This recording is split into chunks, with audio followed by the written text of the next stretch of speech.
de la Graduate Women International en México. 100 años de empoderamiento de niñas y mujeres, retos y perspectivas. Coordinado por la maestra Guadalupe Valdés Osorio, parte de la Federación Mexicana de Universitarias. La maestra Guadalupe es candidata a doctora en Derecho Penal, Derecho y Ciencias Políticas por la Universidad de Barcelona, España. Es experta también en Derechos Humanos, integrante del Comité de Nominaciones de la Graduate Women International e integrante de la Federación Mexicana de Universitarias, precursora también en México del Código Penal Único con perspectiva de género y derechos humanos. Les damos la más cordial bienvenida y cedo la palabra a la maestra Guadalupe. Muchas gracias.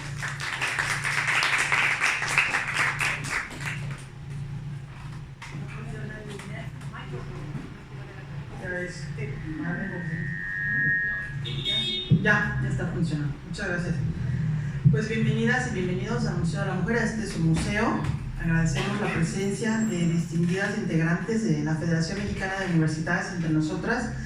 Destacan, por ejemplo, la doctora Margarita Almada de Asensio, muchas gracias, integrante del Consejo de Honor de la Federación, la maestra Silvia Pérez de Alba, así como la maestra Guadalupe y otras integrantes de FEM. Muchas gracias.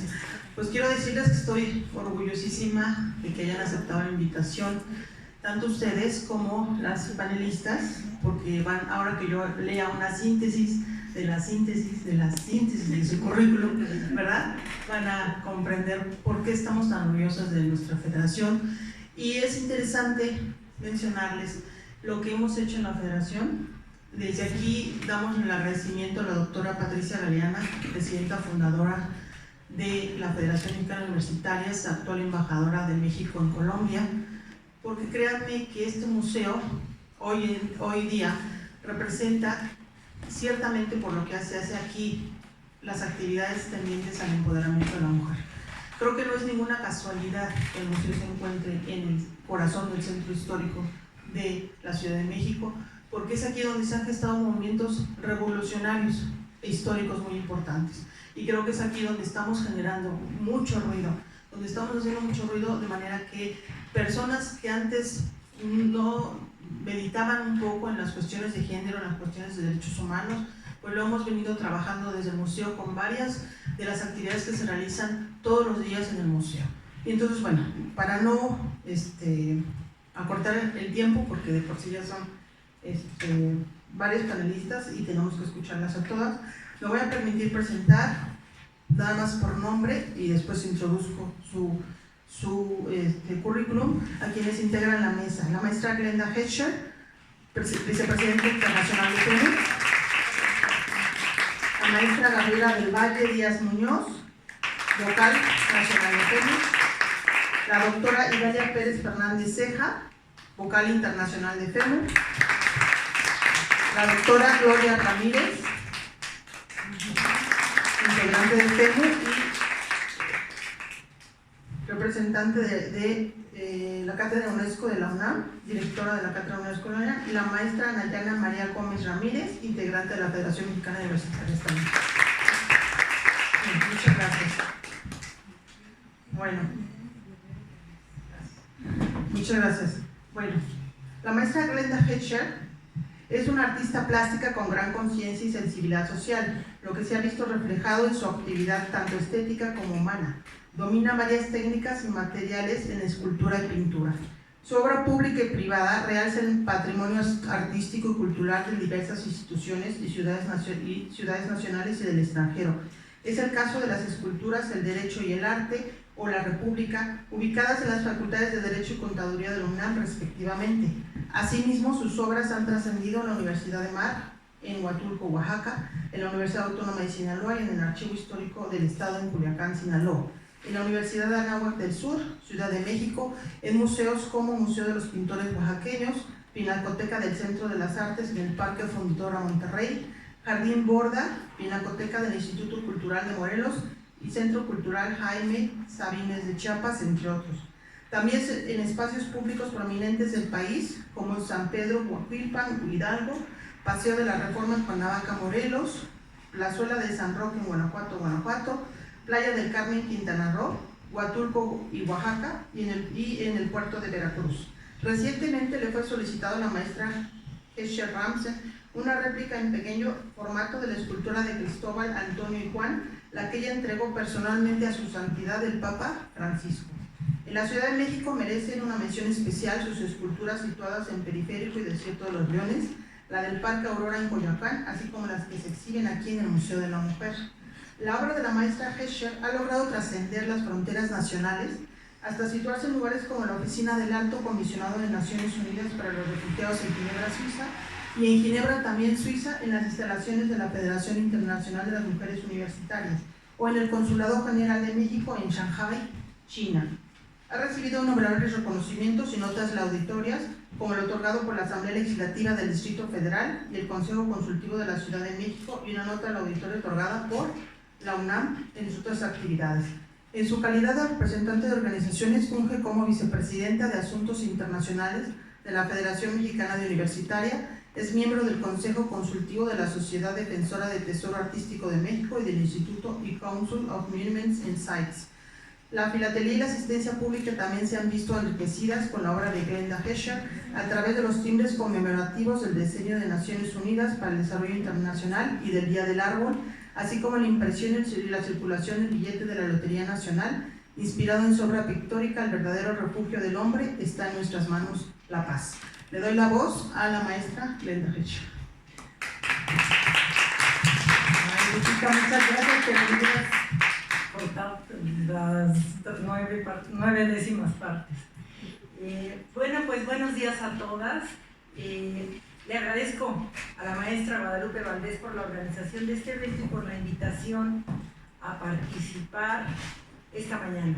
Les doy los buenos días a todas mis compañeras de la mesa y a todas las asistentes, porque estoy viendo que no hay hombres, así que somos puras mujeres.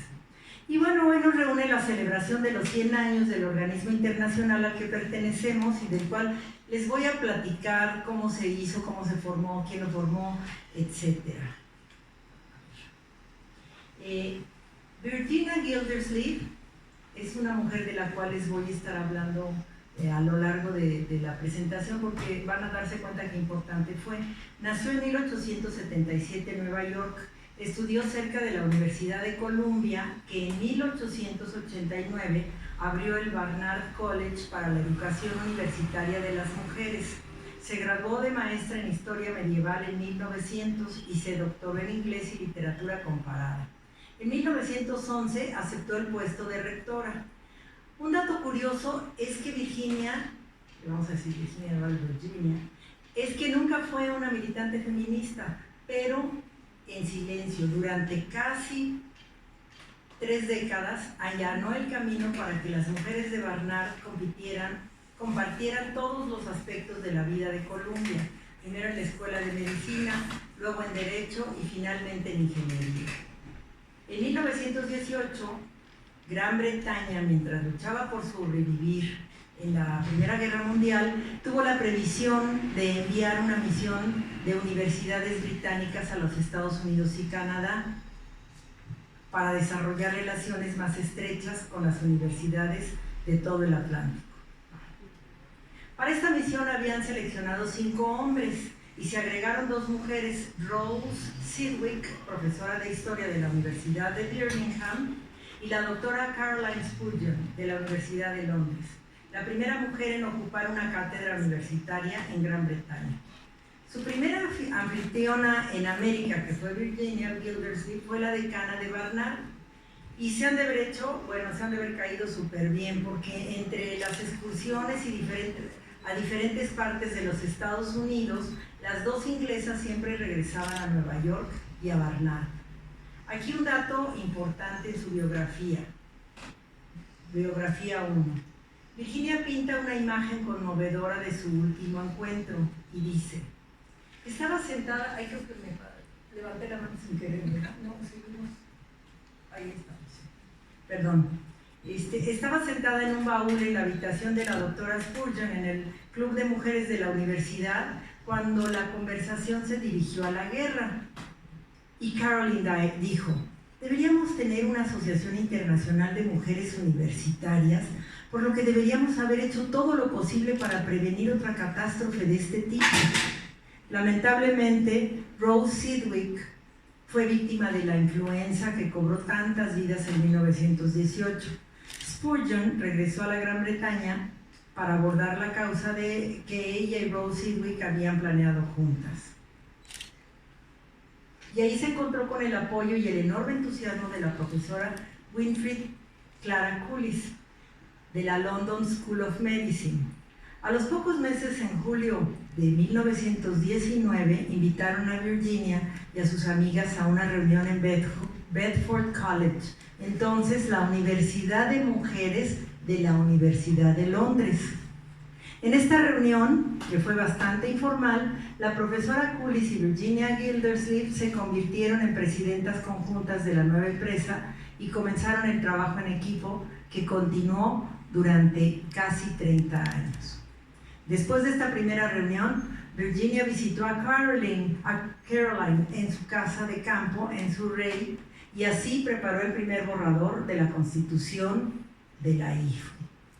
Un año después, nada más, en 1920, la primera conferencia se reunió en Bedford College, con delegadas no solo de los Estados Unidos y Gran Bretaña, sino de Canadá, Checoslovaquia, Francia, Italia, los Países Bajos y España, con representantes de Australia, Bélgica, Dinamarca, India, Noruega, Sudáfrica y Suecia.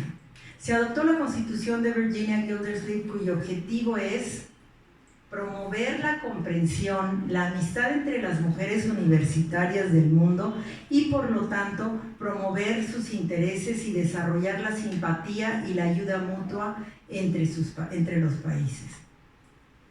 Sus países. La profesora Winifred Clara Cullis presidió este primer congreso en 1920 y continuó en la presidencia en la segunda de París en 1922 y en la tercera en Oslo en 1924. Ahora sí. En 1929, IFU estableció un comité sobre la condición jurídica y económica de la mujer, de la cual aquí hay varias expertas, sobre todo la doctora Gloria Ramírez, y realizó una investigación internacional sobre el estado de la mujer casada. Ese mismo año, durante la reunión del Consejo en Budapest, preocupadas por los informes sobre la creciente exclusión de mujeres judías de ciertas organizaciones, se modificó la Constitución de la IFU para afirmar que no se admitirá ni se mantendrá ninguna federación o asociación como miembro de la IFU que excluya a mujeres por motivo de raza, religión u opiniones políticas.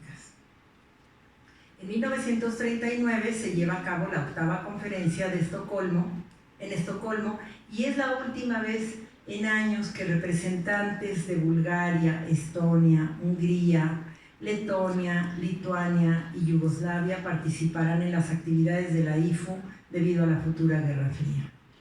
Entre 1939 y 1940, IFU publica un glosario internacional de términos académicos, que es el primer trabajo de este tipo para abordar cuestiones de requisitos de cursos de grado en diferentes países. En 1941 se celebró en La Habana la primera conferencia regional a la que asistieron representantes de América del Norte, Central y del Sur, y un año más tarde se creó un comité de gestión de la guerra que funcionó hasta el final de la guerra. La federación no debía ser un movimiento ultrafeminista, separatista, ni una organización propagandista. Más bien, el gran propósito subyacente era la paz mundial. IFU fue un importante precursor en la Asamblea General de Naciones Unidas. El trabajo de Virginia Gildersleeve para la federación, así como su notable liderazgo en Barnard College, no era desconocido para el gobierno de los Estados Unidos. Es por eso que en 1945 el presidente Roosevelt la designó como la única mujer en la delegación de 7 miembros de la Conferencia de San Francisco, que fue quien redactó la Carta de las Naciones Unidas. El secretario de Estado incluyó en su tributo: gran estatura y estatidad comprobada, la objetividad del académico, convicciones profundas y un interés sincero en el mejoramiento de las condiciones de la vida humana. En 1946 se reúne en Londres el Consejo de IFU para recibir noticias de los países liberados. Entonces se reciben informes de mártires y heroínas, socias enviadas a prisión y campos de concentración, así como su participación en varios movimientos de resistencia. Se creó el Comité de Auxilio de la IFU, Comité de Guerra. El Comité de Guerra forma parte de él, con la finalidad de ayudar a las aproximadamente 10.000 mujeres universitarias desplazadas en los campamentos de refugiados a establecerse y encontrar un empleo. Algunas de las asociaciones en Europa Central y Oriental intentan reactivarse. Checoslovaquia y Hungría se vuelven a afiliar brevemente, pero no se reciben noticias de ninguno de los grupos de Polonia hasta 1948. Las asociaciones de Estonia, Letonia y Lituania se habían disuelto anteriormente en 1940. En 1947, IFU obtiene el derecho a enviar observadoras acreditadas a todos los órganos de las Naciones Unidas. Imagínense qué importante, desde 1947, y ya se le otorga el estatus de órgano consultivo oficial ante el Consejo Económico y Social de las Naciones Unidas, de ECOSOC. En 1948 se le otorga el estatus de órgano consultivo ante la Organización de las Naciones Unidas para la Educación, la Ciencia y la Cultura, la UNESCO. Como parte de los trabajos académicos, en 1963, la IFU acepta un contrato especial de la UNESCO para preparar un estudio sobre la contribución del progreso y la educación de las mujeres al desarrollo social y económico. En 1964, la IFU presentó un estudio sobre las perspectivas laborales para mujeres mayores que se presenta a la OIT y la Comisión de la Condición Jurídica y Social de la Mujer, que sigue hasta la fecha, y como les decía, la doctora Gloria es una experta. Realizó también estudios sobre el acceso de niñas y mujeres a la educación y una encuesta sobre la posición de mujeres graduadas en esa época. En 1969, IFU establece el Fondo Virginia Gildersleeve para Mujeres, mismo que está destinado para apoyar proyectos en todo el mundo que se centran en actividades educativas para mujeres, capacitación de líderes y desarrollo comunitario. En 1975, la IFU participó en la Conferencia Mundial del Año Internacional de la Mujer, celebrada aquí en México. Ese año estableció el programa de ayuda de contrapartes, lo que ahora es conocido como el programa de socias para el desarrollo de Vinarroy. En 1979 se lleva a cabo un taller regional en Sri Lanka. En 1980 se llevó a cabo la primera reunión formal de la Universidad de Mujeres de Europa. En el 83 la IFU agrega una nueva categoría de membresía independiente, lo que hace posible que las mujeres que viven en países donde todavía no haya una federación o asociación nacional de la IFU se unan. En 1985, esto es un dato muy importante, se crea la Federación de Mujeres Universitarias, de Mujeres Universitarias de Asia, y en 91 la de África. La 24ª conferencia de IFU, celebrada en Stanford, California, en 92, es la más grande de la historia. El aumento del crecimiento continuó, las nuevas afiliadas provenían de Checoslovaquia, Estonia, Lituania, Nepal y Rusia. Yo todavía cuando entré a la IFU, hace como 14 años, eran más de 80 países los que la conformaban. Ahorita ya nada más somos 60, pero bueno, tengo que seguirle si no se me acaba el tiempo. A ver, y entonces fue ese año, en el 1992, en que tras su refundación, que la refunda, que a todos sabemos, la doctora Patricia Galeana, la Federación Mexicana de Universitarias se afilia, aunque anteriormente ya había formado parte de esta federación en 1927. En 1997, IFU participó en la 5ª consulta colectiva UNESCO-ONG sobre educación superior, ayudando a organizar una mesa redonda sobre mujeres graduadas y el mercado laboral. Ahora les voy a platicar del logotipo. El logotipo de la lámpara fue diseñado por miembros de la Federación Noruega para la 3ª conferencia de Oslo, como les dije, en 1924. Las delegadas en esa reunión la adoptaron como la insignia permanente de la IFU. El original mostraba una lámpara antigua que representa la luz del aprendizaje sobre un fondo azul roto con letras de la IFU. Alrededor del disco central había una cadena interconectada que simbolizaba los lazos de amistad que unían a los miembros de la IFU en todo el mundo. Con el tiempo, la lámpara llegó a ser conocida como la lámpara de la amistad. Más tarde se modernizó y se abandonó la cadena y la hicieron como más simple y más limpia. A mí honestamente me gustaba más el anterior. Bueno, la WI representa y defiende las opiniones de mujeres graduadas en foros internacionales. Permite que las mujeres graduadas utilicen su experiencia para efectuar cambios en todos los niveles, proporciona un enfoque interdisciplinario para los problemas y promueve la cooperación y creación de redes, el apoyo y la comprensión entre mujeres graduadas.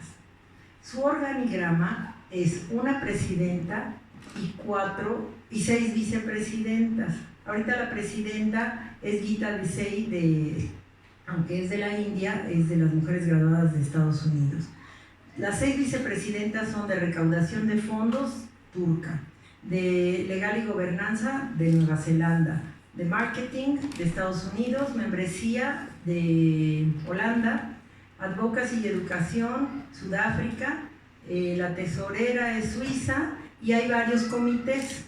El comité de becas internacionales, comité de finanzas, comité de educación, comité de membresía, comité de resoluciones, comité del fondo Hoffet, comité de desarrollo de proyectos que se encargan del INARROY, etc. Cabe mencionar que nosotras como FEMU hemos tenido mucha participación en todos estos cargos.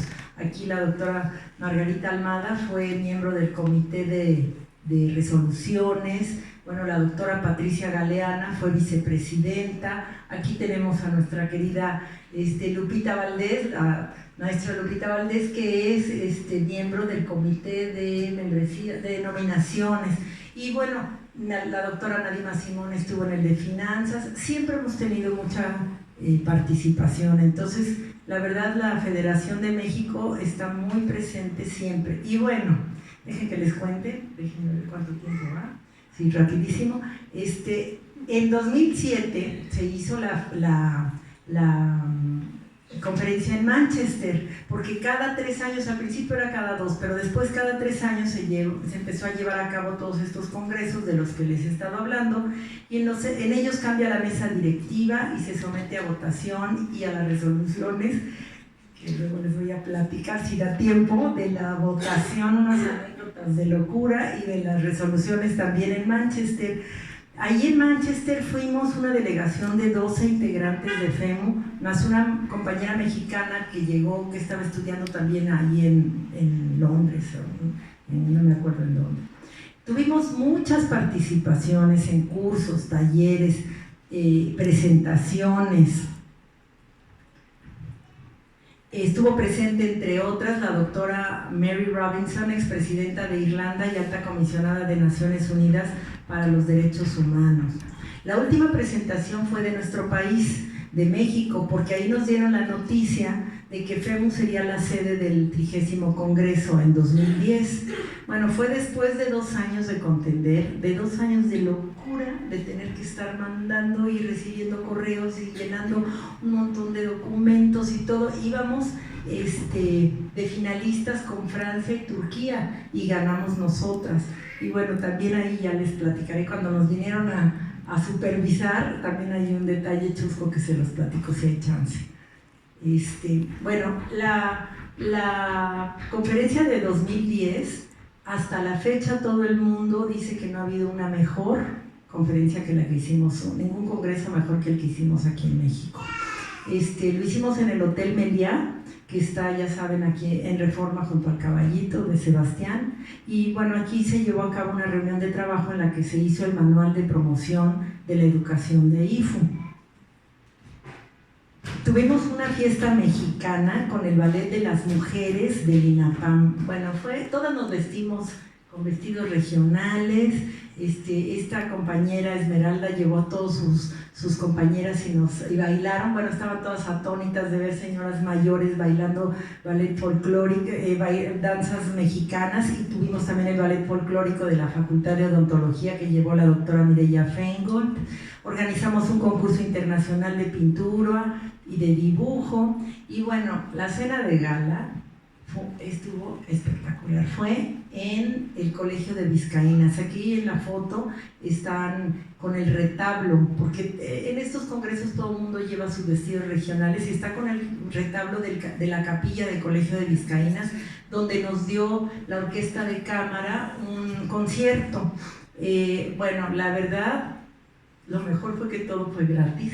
Tuvimos que solicitar Vizcaínas con más de un año de anticipación. El director de la orquesta, que ahorita está muy enfermito, el doctor Miguel Matus, nos hizo favor de dar este concierto, y dije, ¿cuánto me falta todavía? Bueno, sigamos. IFU coorganizó y participó en 2 seminarios internacionales en 2014. El primero fue en Singapur, donde junto con la Asociación de Mujeres Universitarias de Singapur y ONU Mujeres de Singapur también organizaron un panel sobre el aumento del acceso a la educación para niñas y mujeres en Asia, soluciones para el éxito. En México, la Federación Mexicana de Universitarias, junto con ONU Mujeres, quienes realizaron un seminario sobre educación de calidad, transformando las vidas de niñas y mujeres en América Latina. El 27 de abril de 2015, la IFU cambia su nombre a Graduate Women International, con la finalidad de atraer un mayor número de integrantes. Bueno, nosotras no queríamos, porque faltaban realmente muy poquitos años para que cumpliera 100, su primer centenario, que es lo que estamos ahorita celebrando, y no queríamos que cambiara el nombre, pero bueno, por logística y cuestiones así, todo el mundo votó y dijo que sí. Actualmente, el Fondo de Vina Roy apoya 8 países: Ghana, India, Kenia, México, Nepal, Nigeria, Sierra Leona y Uganda, y también cuentan con un programa de apoyo a mujeres en Afganistán para dar apoyo económico a sus estudios. FEMU casi siempre ha obtenido este fondo desde hace muchos años consecutivamente, primero con los albergues para mujeres y sus hijos y diversos proyectos, hasta ahora que la doctora Mireya Feingold se ha dedicado a llevar a cabo y supervisar este proyecto, que es de higiene bucal para niños en zonas marginadas de nuestra ciudad.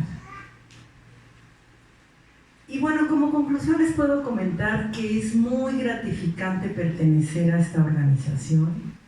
Le mando un enorme saludo y todo mi reconocimiento a nuestra queridísima doctora Patti Galeana por haber hecho posible a la FEM y la vinculación con la UIM. Quiero decirles que para mí ha sido una experiencia de vida estar dentro de esta red de mujeres valiosas y empoderadas, en las que trabajamos mucho, pues sí, pero se nos da la posibilidad de estrechar lazos con mujeres de todo el mundo y tener la posibilidad de enriquecernos con su amistad.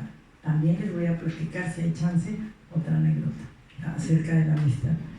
Por lo tanto, creo que se adoptó con creces la Constitución de Virginia Gildersleeve, de la que les hablé al principio, cuyo objetivo es promover la comprensión y la amistad entre las mujeres universitarias del mundo, y por lo tanto promover sus intereses y desarrollar la simpatía y la ayuda mutua entre sus países. Gracias.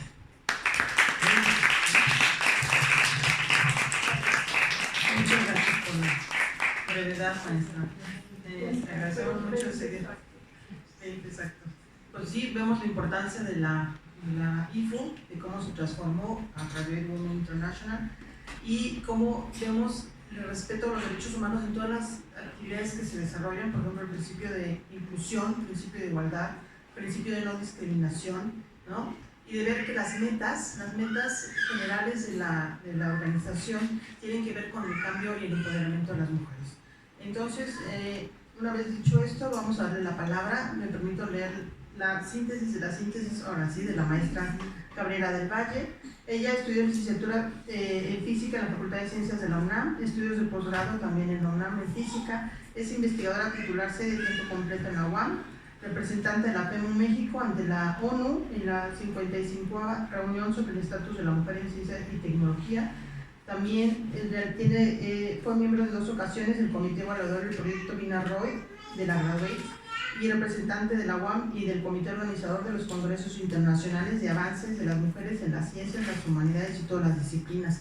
Es profesora docente y en la UAM y también en la Universidad Nacional Autónoma de México. Le doy la palabra, maestra, por favor.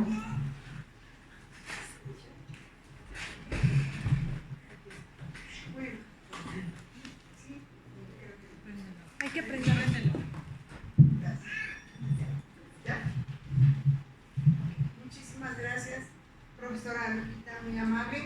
Muy buenos días a todas y a todos, porque también hay dos, un jovencito por ahí atrás. También, buenos días y muchísimas gracias por esta invitación a la doctora Lupita Valdés. Es un honor para mí estar en esta mesa con estas mujeres tan talentosas que han hecho tantas cosas desde la Federación Mexicana de Universitarias, por las mujeres y por el país, en particular a la doctora Patricia Galeana, que es la presidenta fundadora y es el cerebro para haber hecho todo este museo hermoso, y está participando junto con la Federación Internacional de Universitarias, que como bien mencionó la maestra Glenda Hertzscher, primero se llamaba IFU, de International, de Federation, etc., de Mujeres Universitarias, y luego decidieron cambiar el nombre a GW. Cuando hablamos, por favor, gracias, sí. Gracias, muy amables. Cuando hablemos de IFU o GWI, estamos hablando de lo mismo. ¿Ok? Bueno, ya contó la historia la profesora Glenda de cómo surge en una reunión de mujeres universitarias para hacer algo y prevenir hechos de violencia que ya venían en la guerra, en la Primera Guerra Mundial, en la Segunda Guerra Mundial, y querían hacer esto. Mujeres, si pasamos a la otra, por favor, querían hacer cambios sustantivos en la vida de los seres humanos. Y entonces estas mujeres plantearon ciertos objetivos de la GWA.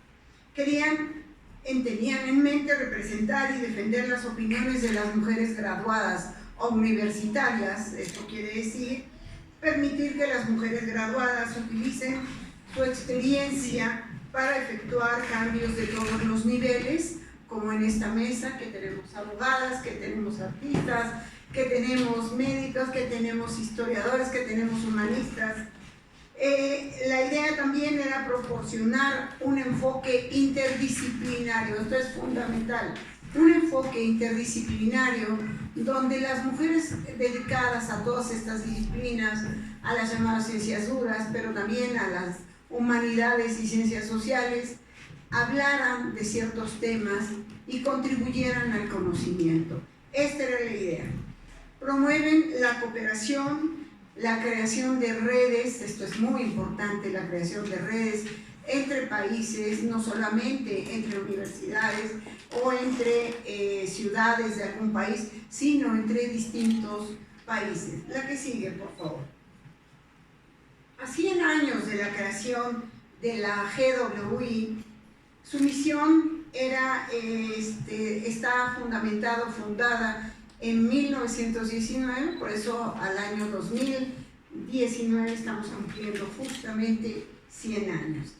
Es una organización, ojo, una asociación civil no gubernamental, y sus objetivos van a ser lo que debería de ser en cualquier país, en cualquier sociedad: promover la educación permanente de mujeres y niñas, promover la cooperación internacional, la amistad, la paz y el respeto de los derechos humanos para todos, independientemente de su edad, raza, condición física, nacionalidad, religión, opinión política, etc.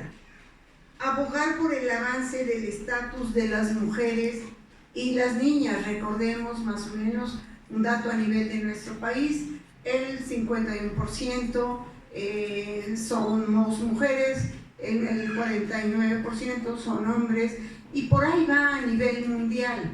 Sin embargo, no se ve estos datos estadísticos donde las mujeres estemos ubicadas en los puestos de decisión, en los puestos y en las determinaciones de nuestras sociedades y por ende de nuestros países.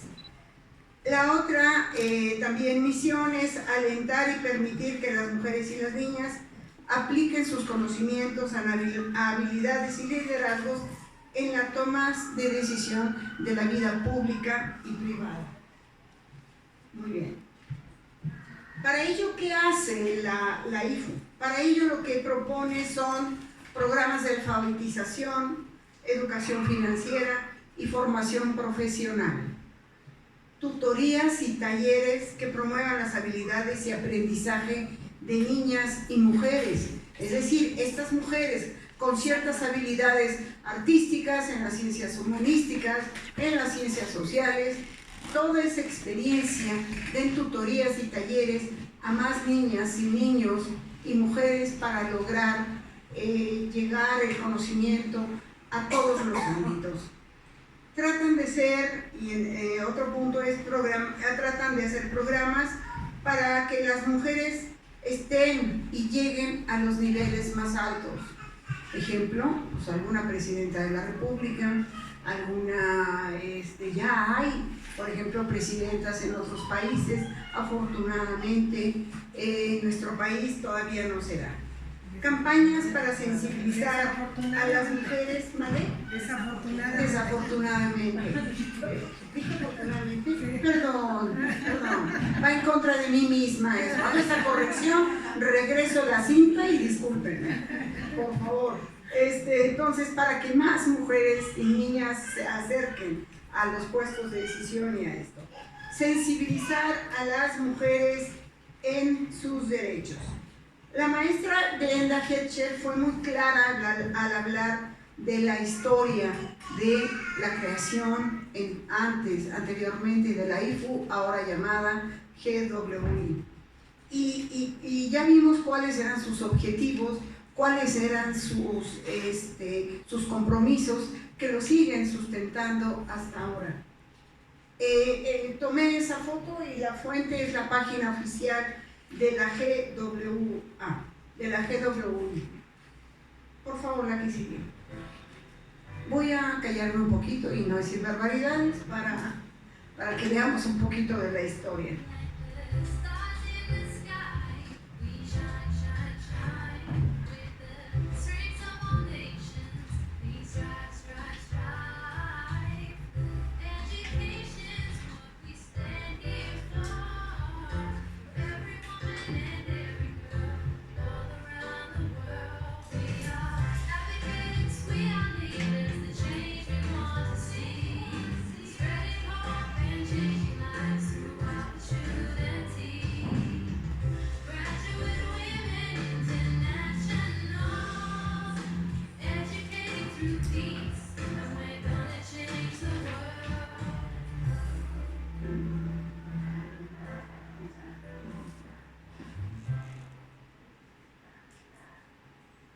Muchísimas gracias.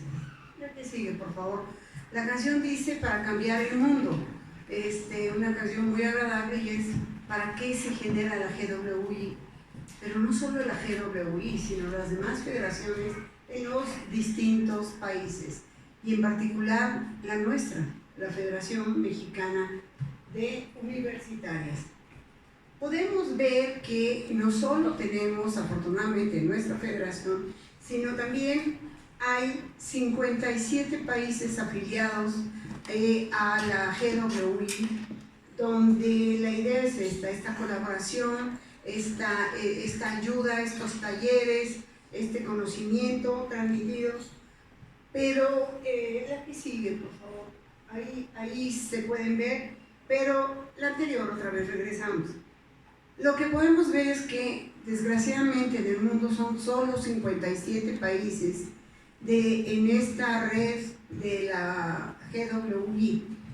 Y el problema, bueno, yo lo veo como un problema real, es que de estos 57 países, solo 6 somos de América Latina.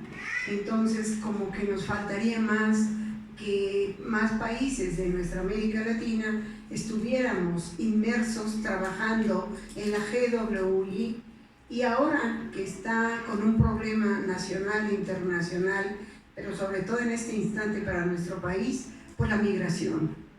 El problema es que tenemos que hacer un análisis de la migración mundial, y sería extraordinario que más países de América Latina estuvieran inmersos en la GWI y por ende con nosotros también, con la Federación Mexicana de Universitarias. La que sigue, por favor. México, por supuesto, como ya habían dicho, ingresa y hace un convenio con la GWI, y la GWI reconoce la dedicación de la Federación Mexicana de Universitarias. Tan es así que, como decía la profesora Glenda, en 2010 se hace aquí el Congreso Internacional de la GWI, donde ella tan atinadamente nos describe que incluso se hablaba de nuestras costumbres, los bailes, la parte folclórica, para que conocieran lo que es nuestro país. Y la Federación Mexicana, junto con la GWI, estamos inmersas en lograr el desarrollo de las mujeres para que haya un elemento fundamental de progreso para todas las personas. En el momento que las mujeres tengamos los derechos humanos, los derechos laborales, los derechos, todos nuestros derechos, y nuestras niñas, nuestros hijos, contribuiremos a ampliar estas redes, estos vínculos con el exterior también. Y enseñar, que es lo que debemos de enseñar, no solo como madres, sino miembros de la GWI y la Federación Mexicana de Universitarias, para que logremos el objetivo fundamental: la igualdad de género, no la equidad. Pasamos ya a la igualdad de género y el respeto por los derechos humanos de las mujeres, las niñas y los niños, y que no pasen todas estas cosas que estamos viendo, los feminicidios, etc.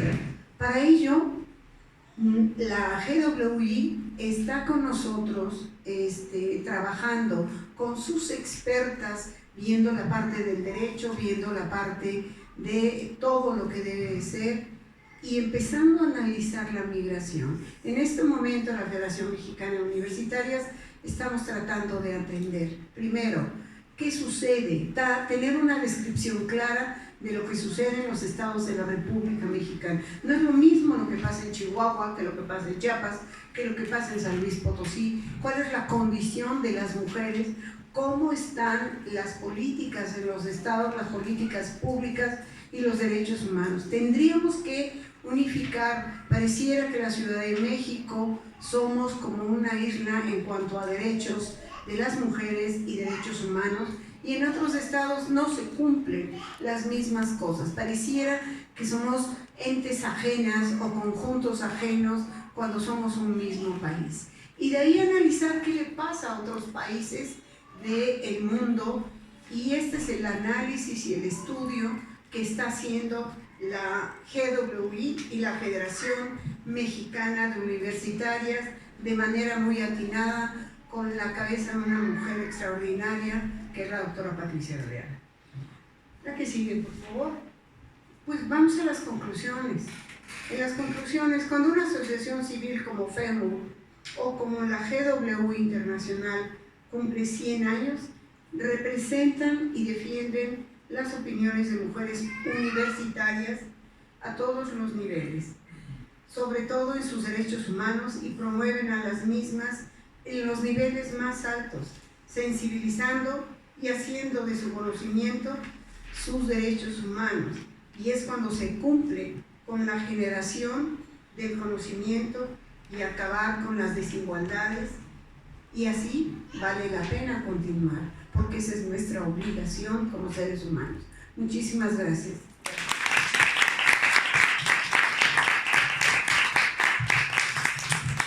Muchas gracias, maestra Gabriela del Valle, quien ha hecho énfasis en las principales funciones de la GWI como órgano consultor también del ECOSOC. Insiste en los puestos de decisión que tenemos que tener un mayor porcentaje de mujeres en estos puestos de decisión, definitivamente. La sensibilización de los derechos de las mujeres, la visibilización de sus derechos a través de las actividades que realiza la FEMU, de las actividades que se realizan en este Museo de la Mujer. Hay que reconocer que la Federación Mexicana de Universitarias, a través de la Federación, somos una parte muy importante para cambiar el mundo, ¿no? Así como decía la letra de la canción que escuchamos. Y es vital el intercambio de ideas, que es muy interesante, porque no solo intercambio de ideas entre nosotras las mexicanas, sino también de lo que están diciendo otras profesionistas en de los diversos países que también conforman la Federación Internacional. Muchísimas gracias, maestra del Valle. Y ahora me voy a permitir dar lectura a la síntesis curricular de la doctora Idalia Pérez Fernández Ceja, quien es doctora en Derecho por el Instituto de Investigaciones Jurídicas de la UNAM, fue secretaria de estudio y cuenta en la Suprema Corte de Justicia de la Nación y en la Sala Superior del Tribunal Electoral del Poder Judicial de la Federación, es vocal internacional de la Federación Mexicana de Universitarias, profesora de la materia de amparo en la Facultad de Derecho de la UNAM. Desde hace más de 3 años presenta el taller Las sentencias de derechos humanos nos juzgan a todos y a todas, mismo que tuvo réplica en el Tribunal Federal de Justicia Administrativa. Cuenta con diversas publicaciones, entre ellas la incorporación en la jurisprudencia internacional de derechos humanos por los tribunales del derecho interno. La doctora Idalia Pérez Fernández Ceja nos hablará sobre su tema es niñas no madres, su derecho a la educación libre de violencia. Bienvenida, doctora. Gracias.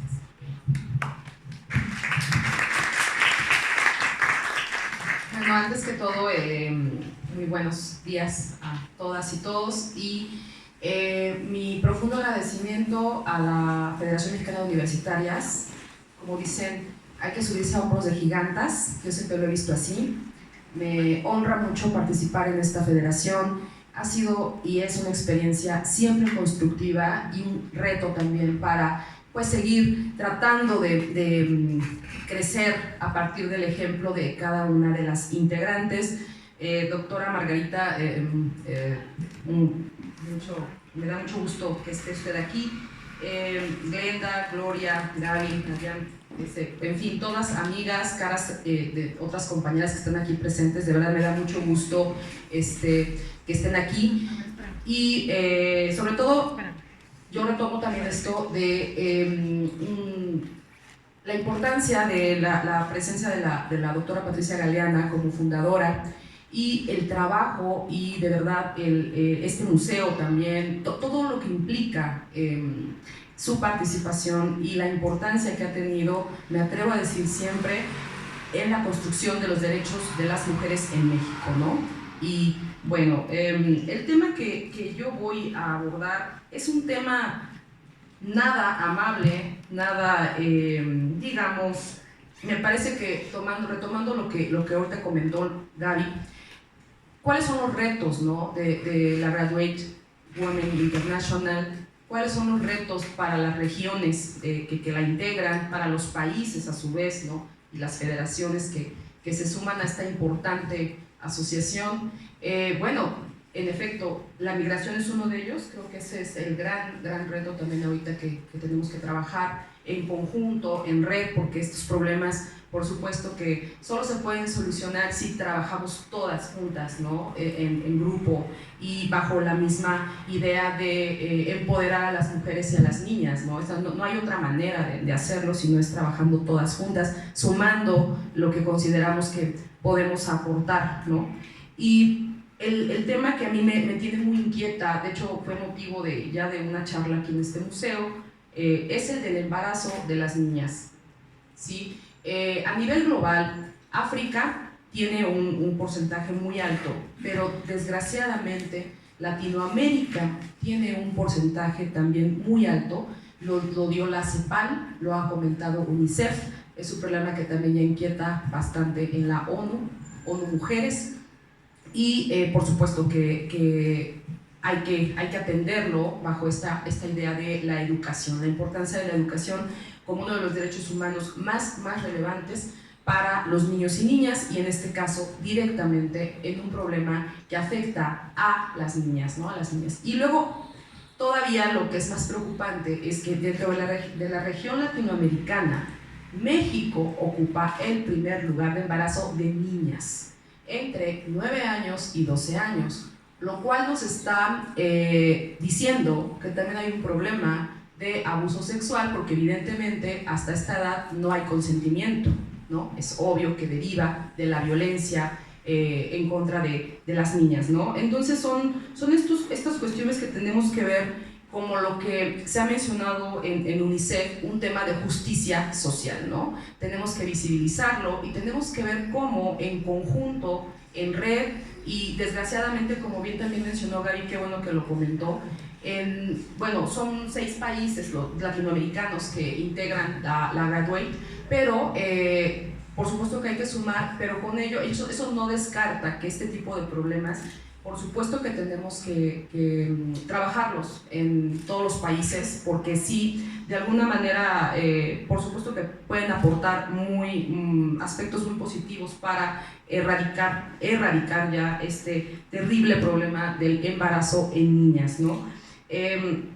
La educación en este caso juega un papel fundamental, porque a partir de la educación también podemos ver que necesitamos, ante el nivel de los problemas, proporcionalmente también se requiere romper esquemas, llamémosle así, más tradicionales en la educación hacia las niñas. Me parece a mí que es un momento en el cual también la educación que se tiene que implementar desde que son muy pequeñitas las niñas, ya tiene que tener un contenido de sus derechos, de cómo les vamos a incorporar estas bases de que no permitan la violencia, cómo vamos a evitar el abuso sexual en las niñas para que ellas mismas sepan que están siendo víctimas. En fin, es todo un tema que sí desagradable, es de los más desagradables, creo, que podemos abordar, pero sin duda sí estamos hablando de una cuestión que me parece muy urgente,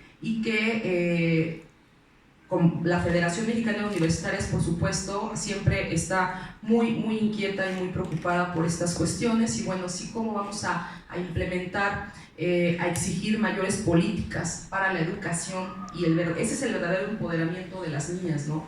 La educación, a partir de que conozcan qué pueden hacer o cómo podrían en un momento dado acudir a evitar una situación de este terrible extremo de la violencia sexual hacia ellas, ¿no?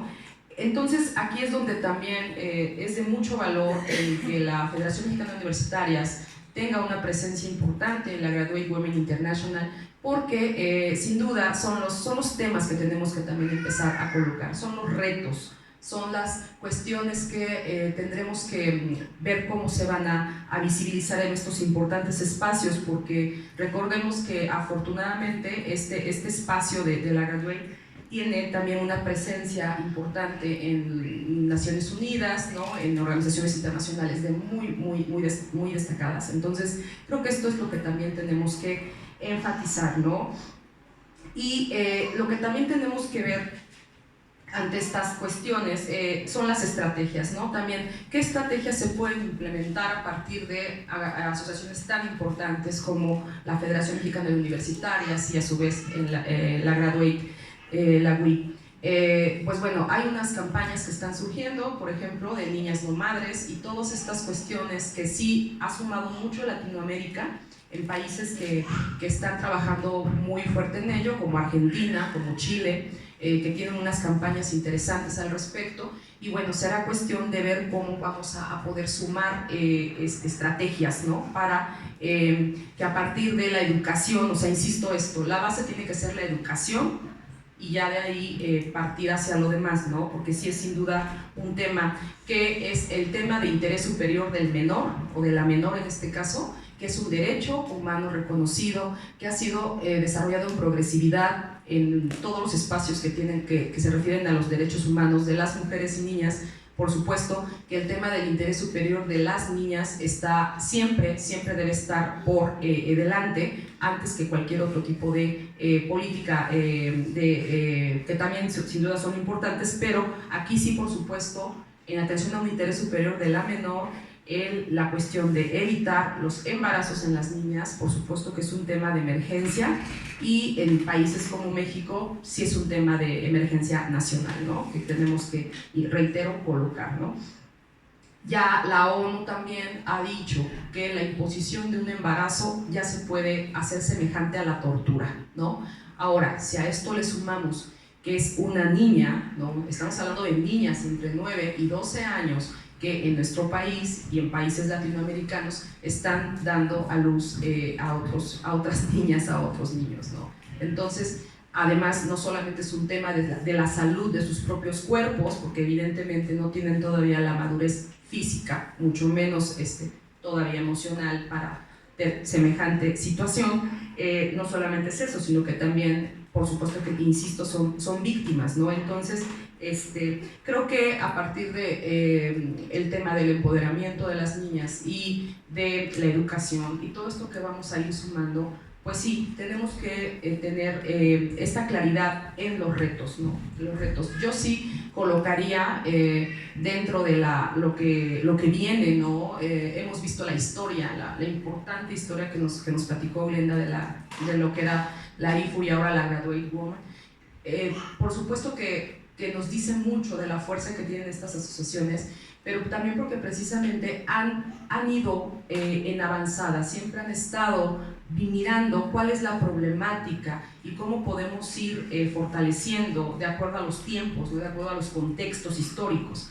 Y yo creo que en el contexto que estamos ahora es sumamente difícil, es sumamente complicado en cuanto a la migración, en cuanto al cambio de políticas públicas que tienen que ver con los mismos derechos humanos. Y aquí me detengo un poco porque a nivel de trabajo de la ONU, a nivel de derechos humanos, sí estamos advirtiendo peligrosamente una reestructuración en algunos principios que antes pensábamos que ya eran completamente definitivos, ¿no? Entonces, a partir de las políticas de migración, tanto Europa occidental está cambiando algunas políticas. Entonces creo que hay temas ahorita sumamente urgentes, delicados, y que tienen que ver con cómo vamos a asumir los nuevos retos, ¿no? El reto que, como les comento, a mí particularmente me interesa mucho que lo tengamos muy presente es ¿no? Es el del embarazo de las niñas, porque desgraciadamente sí estamos notando una estadística que se está incrementando, ¿no? Y bueno, el tema también es cómo vamos a trabajar juntas, insisto, en estas regiones en pro de la erradicación de la violencia y discriminación en contra de las niñas. Y bueno, reiterar que vamos a seguir colocando este tema, y porque solamente así vamos a poder realmente tener una vida libre de violencia. Pensemos en esas niñas que son quienes van a ser las futuras mujeres, ¿no? ¿Qué calidad de vida están teniendo? Y qué va a pasar en el futuro, ¿no? También, entonces, por supuesto que es un tema, reitero, de urgencia, y nada más, ese es mi único punto en esta mesa tan distinguida, y yo me siento de verdad muy honrada de participar con todas ustedes, que sin duda son mujeres muy importantes para este país, porque suman, ¿no? Suman con su trabajo, con su talento. Y nada más eso, ¿no? Agradecer mucho la invitación, Guadalupe, tu coordinación, y bueno, pues sin duda seguiremos trabajando juntas. Y reiterar que echamos de menos a la doctora Patricia Galeana, pero al mismo tiempo nos da mucho gusto saber que está representando dignamente a México. Bueno, muchas gracias.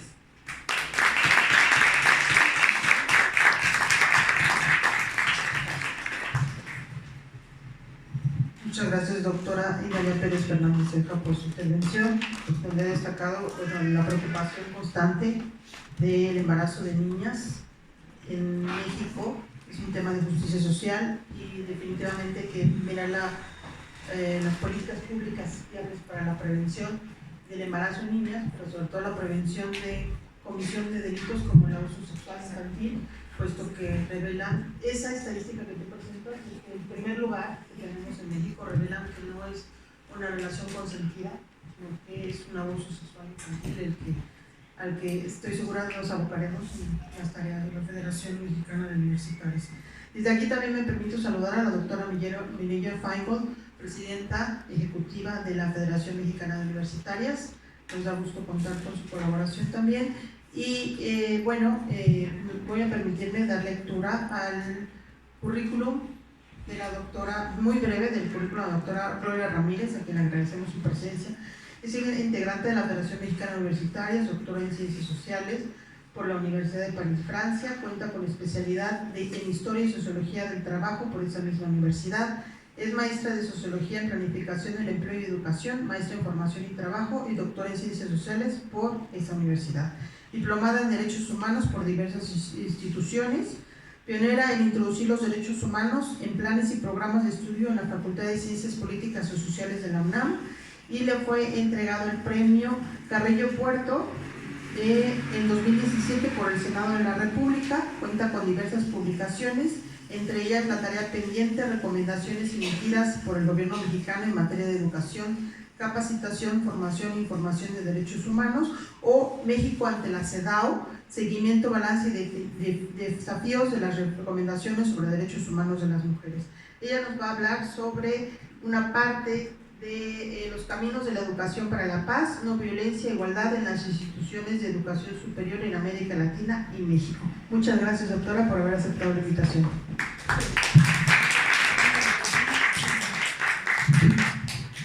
Muchas gracias, Guadalupe. Bueno, para mí es un gran gusto estar con ustedes. Voy a poner cronómetro. Estar con ustedes, estar en este encuentro nuestro, no tiene nada que agradecer, es nuestro encuentro, nuestra mesa, nuestra historia, y realmente muy honrada de participar con menos años que Glenda, no solamente porque soy más joven, ¿cierto? No soy más joven, ni estamos viendo la edad, sino sobre todo soy joven de estar en FEMU, pero muy orgullosa, ¿no? Muy orgullosa, y escuchando esta historia y escuchando pues a las compañeras queridas que me antecedieron, siendo un honor estar con todas ustedes en esta ocasión, pues desde luego mi admiración por Patricia Galeana es inmensa, ¿no? O sea, realmente es una mujer sorprendente, decía, una de las historiadoras más destacadas de México y yo diría también de América Latina, pero hacer esta obra con todo su trabajo como historiadora, yo no sé cómo le dio la vida, siempre me lo pregunto, y pues muy honrada de que esté ahora representándonos a México y Colombia. Son pocas las embajadoras, por cierto, y iba a comentar algo que decía Guadalupe hace rato, que mayor porcentaje de las mujeres no, mayor porcentaje ya no, paridad. Ya se aprobó una reforma el 5 de junio y esa reforma nos exige en todos los espacios del Ejecutivo, Legislativo y los del Judicial que se están haciendo el rogar, pero ya están haciendo algunas acciones, la paridad. La paridad tenemos derecho simplemente porque es justo. Somos más del 50%, nos toca la mitad. Entre otras múltiples razones de un rezago histórico que tenemos, pero lo que tenemos que reivindicar en todos los momentos, en todos los espacios, en todos los lugares es la paridad. Y también algo que creo que tenemos que reivindicar, y aquí mi exposición, que me voy a poner un poquito de lado porque no traje computadora para estarla viendo, pero es lo que tenemos que reivindicar. Algo muy importante, que obviamente las mujeres que abrieron esta brecha hace 100 años no lo podían decir, porque incluso el mismo concepto no se había fortalecido tanto, pero que es un concepto que emana desde el siglo XVI, donde nace pues las primeras expresiones que son del feminismo. No nos sorprenda que Glenda lo diga, no se reconocían como feministas. Algunas quizás también que tienen muchos años no se reconocen, pero son más feministas que muchas feministas. Porque abrieron esa brecha y porque incluso hasta hoy la palabra feminismo ha sido criminalizado, ¿sí? Ha sido denostado. Incluso yo diría, y lo vimos hasta hace poco, con expresiones que nos sorprenden a veces, o sea, de algunos políticos. No voy a decirlo porque yo quiero sobre todo dar a este momento todo lo que amerita el honor a la Red Puma Internacional, a FEMU, que fue el antecedente, porque nace como una de las primeras organizaciones, solo son dos, una de ellas es FEMU en el mundo, pacifista, y el pacifista y el feminismo van de la mano desde el principio. No importa si no se reconocían, porque además, si hasta la fecha, queridas amigas y compañeras, no podemos ni usar, no podíamos usar hace pocos años, ya ahora ya lo estamos haciendo, pero muy reciente. Hace 3 años quisimos hacer, y no somos las únicas que lo han intentado, lo sé de otras compañeras, una maestría que se llamaba Estudios Feministas, y no se pudo aprobar el término en la UNAM. ¿Sí me entienden? O sea, no, es impresionante. O sea, ¿por qué? Porque hay un desconocimiento, y puede marcar mucha ignorancia, pero también marca pues el desconocimiento, porque el feminismo apenas se empieza a enseñar en algunos lugares. Porque lo aprendimos de las denostaciones de la prensa, de las denostaciones pues del patriarcado a través de diversas voces.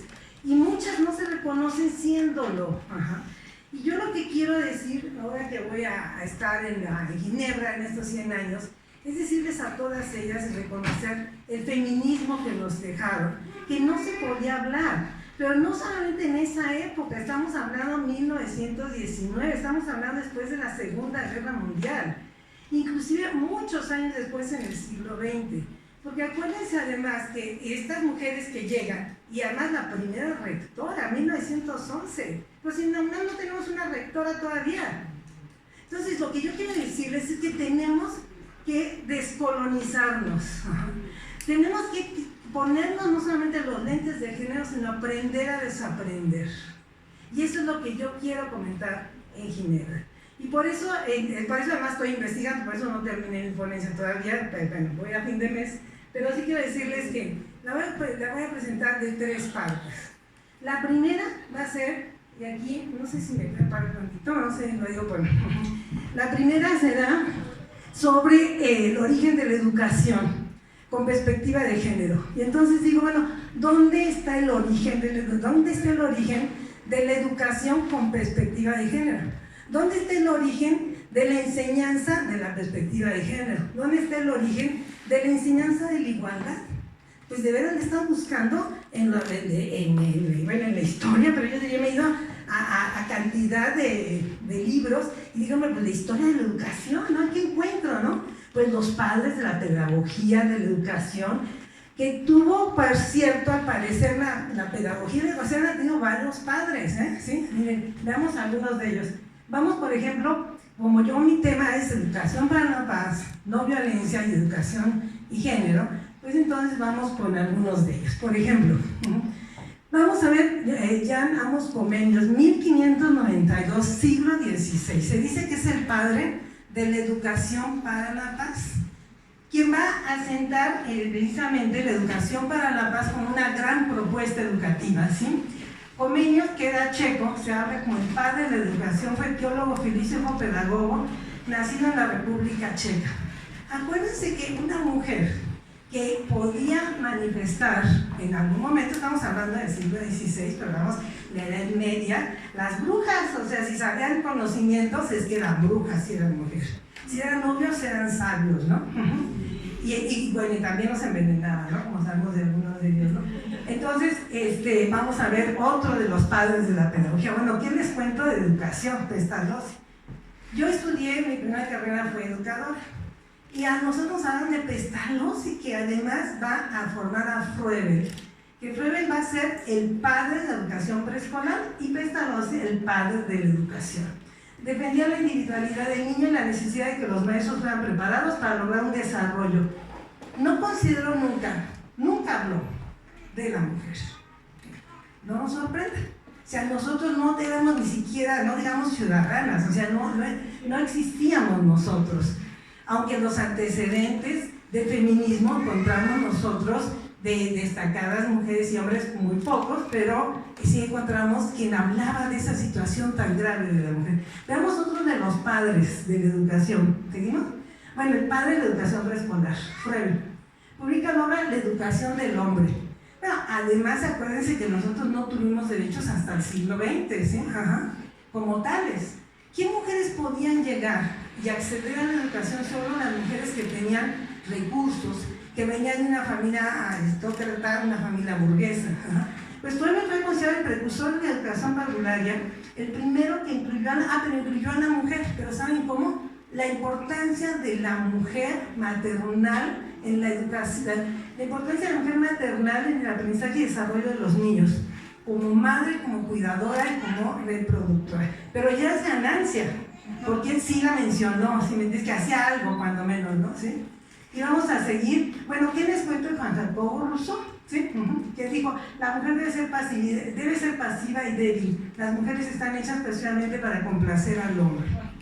El libro del Emilio, que es básico para todos los educadores, que se sigue enseñando y que nunca enseña, que fue el mayor sexista del mundo, pero que además provocó que Mary Wollstonecraft sacara el libro La Vindicación de la Mujer, que contesta a Rousseau ese lugar secundario, ese desprecio de los ilustrados. Y Mary Wollstonecraft, precisamente en esta misma época de Juan Jacobo, en el siglo XVIII, le dijo: te equivocas. Realmente se podría decir que es el primer tratado feminista, aunque hay antecedentes fundamentales desde el siglo XVI, y es en la Ilustración, como dice Amelia Balcácer, donde surge el feminismo como el hijo mal querido de la Ilustración, el hijo no deseado de la Ilustración. Nos hablan de universalidad y dónde quedamos las mujeres. Y es ahí donde precisamente el libro de Rousseau va a dar margen a que Mary Wollstonecraft conteste esa inferioridad. Pero yo les diría, ¿y a quiénes les enseñaron que Rousseau era un misógino? ¿Sí me entiendes? Bueno, por usar palabras correctas, ¿no? Pues a nadie. Entonces, ¿qué es lo que sucede con los padres de la educación? Vamos a ver, ¿sí? ¿Lo pasamos? Bueno, surge ya después, pero estrella ya va a ser en el siglo XX. ¿Dónde quedaron las madres de la educación y la pedagogía? Pues no hay. A pesar de que había mujeres, pocas, bueno, ¿qué les cuento? Montessori, ¿sí? Que por cierto lean su historia. Y son mujeres que traen una historia de una cultura donde la mujer, el único papel que podía hacer era reproducirse y servir a la familia. Montessori es una mujer que llega a ser, va a tener un hijo. Ella entra a la universidad, las pocas mujeres que entran a la universidad, como las destacadas mujeres que nos platicó Glenda, pero ¿con qué problemas? De hecho, Montessori es asistente de investigación de uno de sus profesores con el que trabaja, va a tener un hijo que oculta. Y después ella había querido ser científica, pero no la deja. Entonces, no había chance. Estamos hablando, bueno, ahorita vamos a hablar de Montessori, que no podían ni siquiera pensar que tenían derecho a hacer otra cosa. Ella no pudo hacer como muchas mujeres porque tenía recursos su familia. Pero aspirar a destacar como investigadora, de hecho su hijo estuvo pues mucho tiempo incógnito, ¿no? Y de hecho se dedica después a la educación de niños.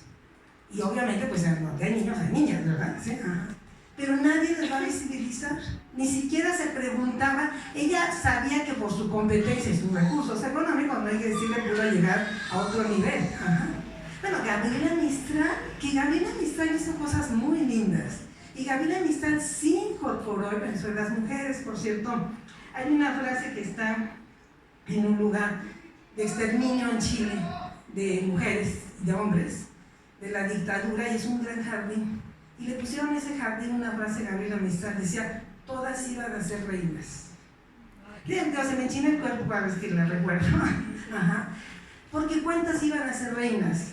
Y no reinas de la corona, ¿me entiendes? Sino reinas de poder acceder al conocimiento, de poder acceder. No podían acceder. Y no pudieron acceder sino a partir precisamente, uno, de su calidad de burguesas. Por eso, además, siendo burguesas, iban a llamarse feministas, pues ni en cuenta, ¿verdad? Es imposible, ¿no? Cuando además el feminismo no va a tomar realmente un auge hasta los años 60. Lo malo es que hasta hoy muchas mujeres que han luchado, que han abierto, que se han jugado la vida, no se reconocen feministas. Y eso no puede ser. Porque tenemos que hacer del feminismo, es el gran paradigma de nuestro tiempo. Y hay que decirlo con todas las letras. Y hay que decirlo claramente, y hay que reivindicarnos claramente. Freire, por ejemplo, Pablo Freire va a hacer, que va a decir, por cierto, es bastante guapo, esa foto que encontré, está buenísima. De hecho, por cierto, la puse 3 veces, pero bueno, Freire, que escribió, ¿sí? La pedagogía del oprimido, que escribió desde precisamente cómo la educación va a ser una herramienta de la libertad y que va a favorecer a muchos movimientos, por cierto, a lo que va a ser, según mis investigaciones hasta la fecha, los primeros esfuerzos sólidos de enseñanza feminista, que va a ser la educación popular. La educación popular va a recoger precisamente para muchas mujeres y van a reivindicar al oprimido, y van a ser las oprimidas. Y Freire dijo, ¿cómo? Pero Freire en entrevistas, no lo puso en sus libros. No habló de la mujer oprimida, no habló, bueno, ni menos se habla de las oprimidas y los oprimidos, ¿verdad? O sea, eso es una cuestión muy actual, de una reivindicación que hay que decirlo claramente, porque lo que no se ve no existe. Lo que no se escribe no existe. Y aunque haya hablado de los oprimidos, no estuvimos las mujeres en sus textos. Aunque se haya reivindicado su propuesta, aunque haya sido incluyente y aunque ya lo ha dicho públicamente. Y decía, yo jamás había escrito la pedagogía del oprimido si al mismo tiempo yo me permitiese oprimir a mis hijas, a mi esposa y a las mujeres con quien trabajo. Las mujeres hacen bien en organizarse y decir lo que tiene que ser cambiado en relación con las opresiones que hoy sufren, y nosotros, educadoras, precisamos entenderlas, oírlas, comprenderlas, obviamente. ¿Sí me entienden? Nos van a entender, nos van a comprender. No se la van a jugar con nosotros. Eso es lo que hay que cambiar. Y no podía, y fue así porque así ha sido. De hecho, en textos he encontrado de compañeras que trabajaron en el ámbito de la educación popular y se reconocen como estábamos todos nosotros ahí. O sea, de hecho la inclusión del lenguaje inclusivo es algo que todavía cuesta mucho trabajo. No les digo, bueno, que haya juezas y jueces que dicen, yo dime juez, ¿no? O sea, soy ingeniero. Todavía hasta la fecha. Ya hasta la cadena que está ahorita retrógrada lo ha aceptado. Pero no lo aceptan. Tenemos que cambiar en eso nuestra mirada, tenemos que cambiar esta forma de entender. Tenemos que descolonizarnos, tenemos que aprender a desaprender. Sí se manifestó públicamente por la mujer, sí lo dijo, pero no lo utilizó el genérico hombre, como estábamos en muchos lugares, ¿verdad? ¿Sí? Como decimos, aquí estamos diciendo, todas las que estamos aquí sabemos que hay 2 o 3 hombres. Todavía se siente mal. Porque nosotros nunca nos sentimos mal cuando hablaban de todos y ahí nos incluíamos, ¿verdad? Y hasta la fecha incluso, ¿no? Cuando llego me sale a la mesa, señores, como si estuviéramos pintadas así de señor, ¿no? Y ya, señores, pues que no me educada de señora, pues como que señores, ¿no? Sí, no. Muy galán, y es el educado, es el buena onda, es el que debe hacer lo que debe hacer. Es que no es posible que no nos veamos. Por eso necesitamos, y esta es la segunda parte de la conferencia que estoy preparando, tenemos que revisar dónde están las madres de la educación y de la pedagogía.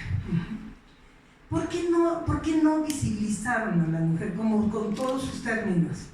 Que hay madres, hay madres.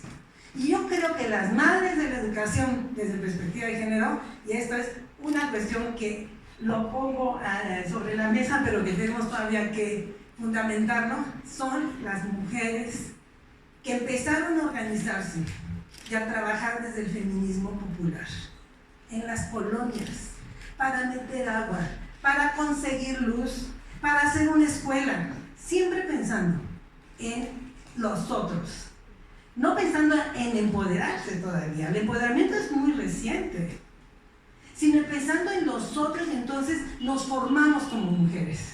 ¿Y sabes qué? Sí tienes derecho a decirle, voy a ir, porque hasta para trabajar hay que pedir permiso, hay que disculparse.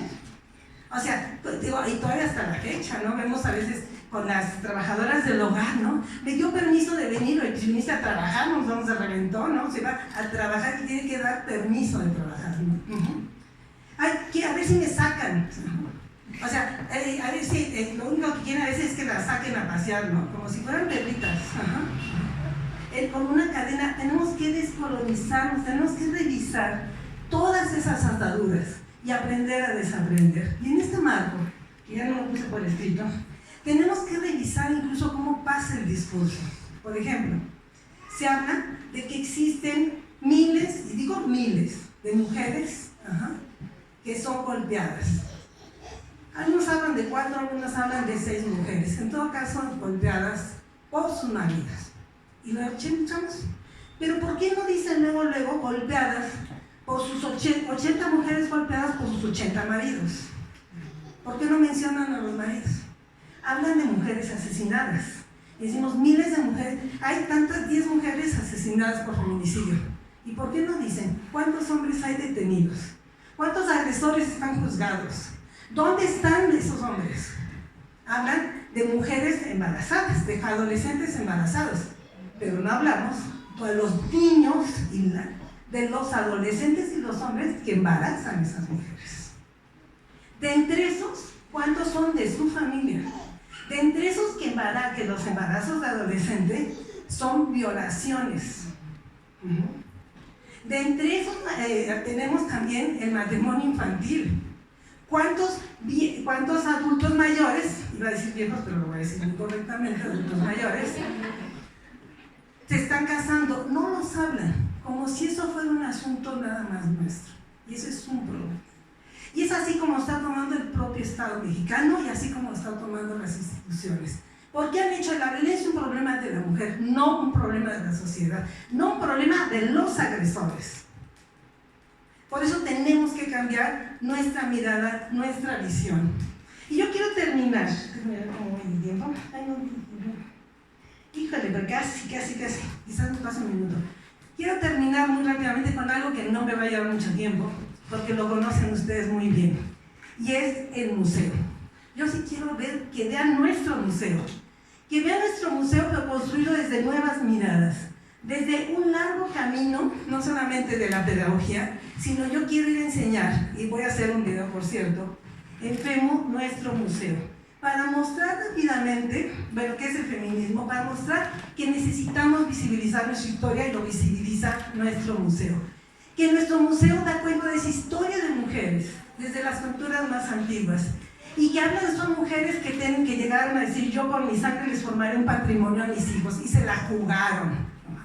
Así como doña José Ortiz, que no solamente echó el papelito por abajo, estuvo 8 veces en la cárcel, por cierto, tuvo 12 hijos, dio todo su dinero y estuvo encarcelada y nunca se dio al poder para dejar su lucha insurgente.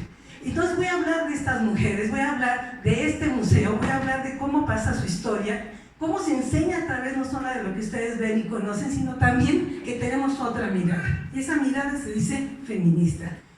Como la historia del Principito, que en lugar de hablar del Principito, aquí hablamos de la Principita. ¿Qué hubiera pasado si Antonio de Saint-Exupéry llega a nuestra planeta y encuentra una mujer principita? Entonces hablamos de la Principita. Y como la Principita, ¿le pasamos? Oye, porque está ya me estoy pasando 2 minutos y quiero terminar. Si hubiera un ejemplo de una niña, ¿qué hubiera pasado? Pero voy a hablar también de otras miradas, de las miradas de mujeres que se toman fotos, que salen en una exposición en el museo y que por cuestiones de cáncer les extirpan un seno. ¿Y saben qué? No les preocupa, se sienten orgullosas, porque se defienden, luchan por la vida, como han luchado toda la vida, porque a la mujer nos enseñaron a luchar toda la vida. Y esta es una mirada feminista, y eso es lo que yo quiero platicar en el museo. Y bueno, con esto voy a terminar, pero también quiero decirles que, terminamos con las frases, que como saben en este museo se enseñan muchas cosas por el cine y por el ámbito internacional, y se ha incorporado también la comunidad, pero también le ha dado la voz, y ahora sí te prometo terminar, a las víctimas. Aquí han estado familiares de las víctimas, y aquí vamos a tener una mesa de las madres que han sufrido feminicidio, de las hijas que desafortunadamente fueron víctimas del mismo y que son alumnas de la UNAM. Muy pronto. Muchas gracias.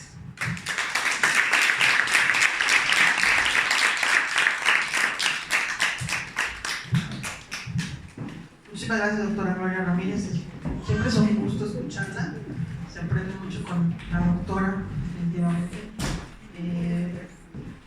Nos ha hecho mención de los cambios, ¿no? De mirada, de descolonizarnos, de aprender y de reaprender nuevos conceptos para incluir este feminismo realmente, que lo vemos desde la historia también, ¿no? Decir que yo insisto en la mayoría, porque quiero que sea la mayoría de mujeres para que cuando menos nos den la paridad, ¿no? Lo mínimo que vemos es la paridad. Muchísimas gracias, doctora Gloria Ramírez. Voy a leer ahora la síntesis de la maestra Nayana María Guerrero Ramírez, quien es doctorante en Ciencias Administrativas en la Universidad Nacional Autónoma de México. Actualmente desarrolla una investigación sobre la inclusión digital en mujeres empresarias. Cuenta con una maestría en Administración de la Tecnología de la UNAM y una licenciatura en Administración de Empresas en el Instituto Tecnológico de Estudios Superiores de Monterrey. Realizó estudios especializados en Economía y Negocios en el Instituto de Estudios Políticos de París, Francia. Ha tomado diversos cursos y formaciones en materia de género, negocios y derechos de las mujeres. Es recipiendaria de la medalla Alfonso Caso en reconocimiento a su excelente y destacado desempeño en los estudios de maestría sobre administración realizados en la UNAM, y actualmente es profesora de cátedra en el Instituto Tecnológico de Estudios Superiores de Monterrey y activa integrante de la Federación Mexicana de Universitarias. Ella nos va a hablar sobre el tema inclusión digital y mujeres universitarias, que presentará próximamente en Ginebra, Suiza. Bienvenida, maestra, muchas gracias.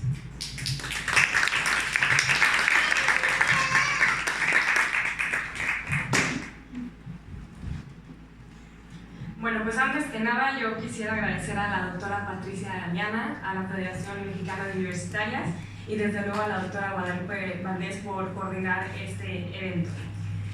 Pues hoy en día vivimos ante una revolución tecnológica. Las revoluciones tecnológicas no crean nuevas sociedades, pero cambian los términos en los que se desenvuelven las relaciones sociales, políticas y económicas.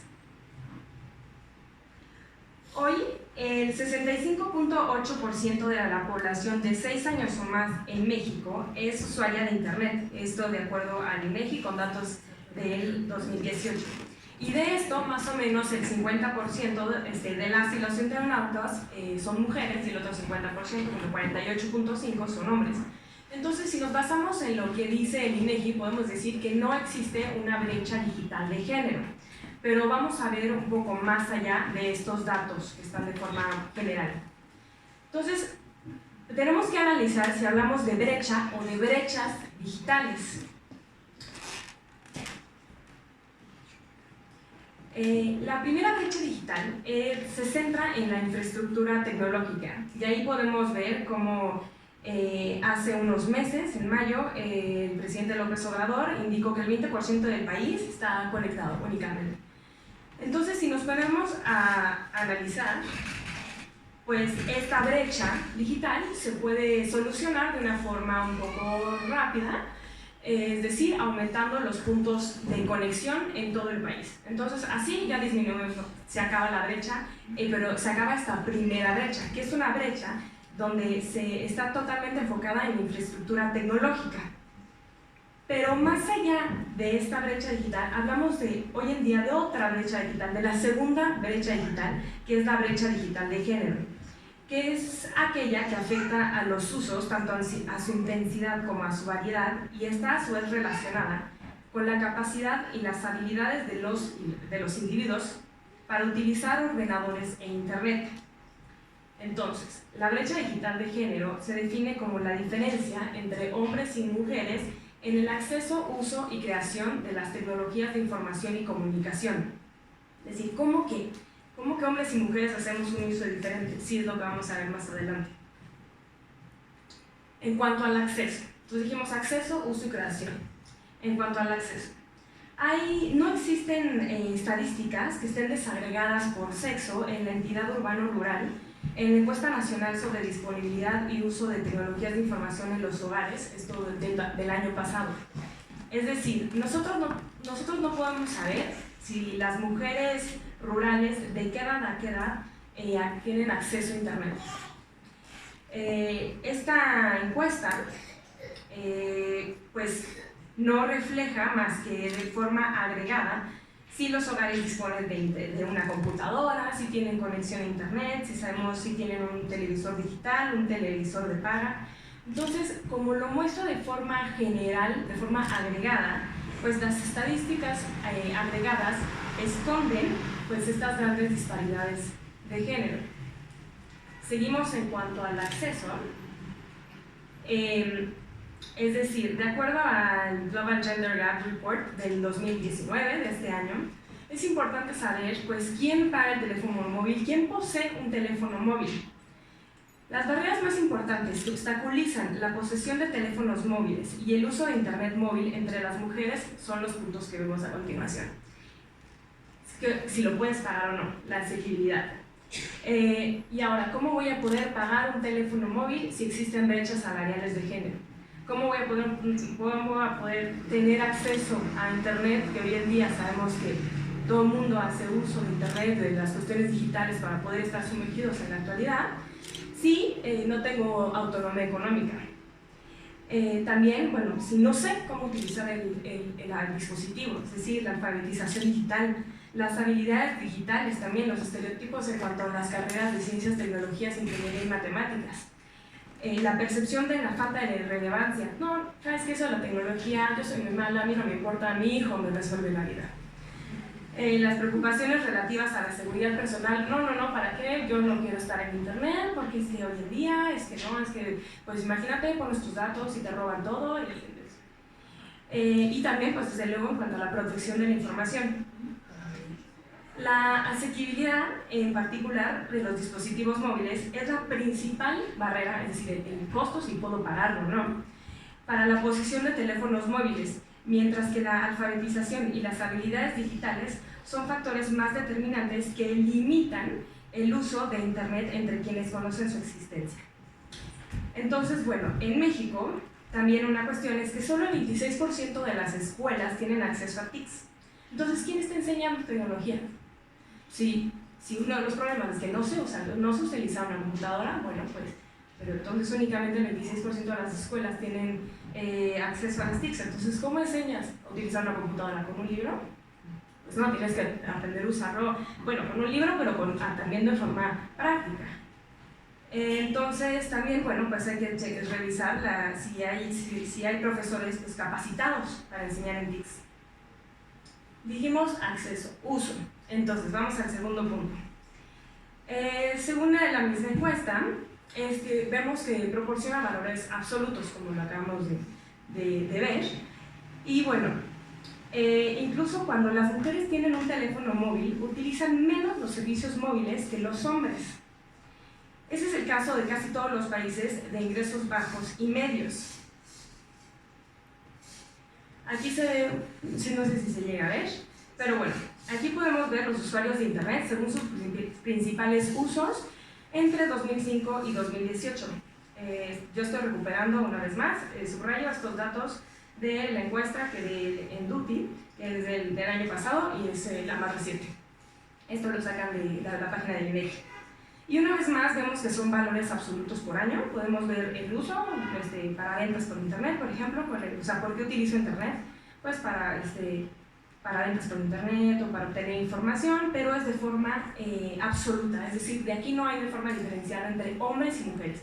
Y dentro también de esta forma diferenciada, no es lo mismo una mujer del campo que tiene 18 años, o que tiene 25, o que tiene 30, que una mujer de la Ciudad de México que tiene 60, que tiene 38. Entonces, los usos son diferenciados. ¿Y para qué es importante saber el uso que hacen las personas de Internet? Pues para poder ofrecer los servicios, para poder, básicamente, lo que no se sabe no se puede solucionar. Entonces, bueno, una vez más, las estadísticas de usos de Internet pues no están desagregados por sexo. Y bueno, pues esta ausencia de estadísticas sobre los contenidos a los que acceden las mujeres de Internet, pues eso hace que no se pueda conocer pues, y darle solución y ofrecer los servicios que requieren los hombres y las mujeres en este país. Por ejemplo, veamos los servicios financieros móviles. Hoy en día, como vimos, estamos en una revolución tecnológica. Todo el mundo tiene Internet. Es más, se está convirtiendo en una necesidad primaria. Hay gente que prefiere tener un celular primero antes de otras necesidades. ¿Por qué? Porque hoy en día el celular es con el que te comunicas, con el que si tienes una emergencia necesitas este medio.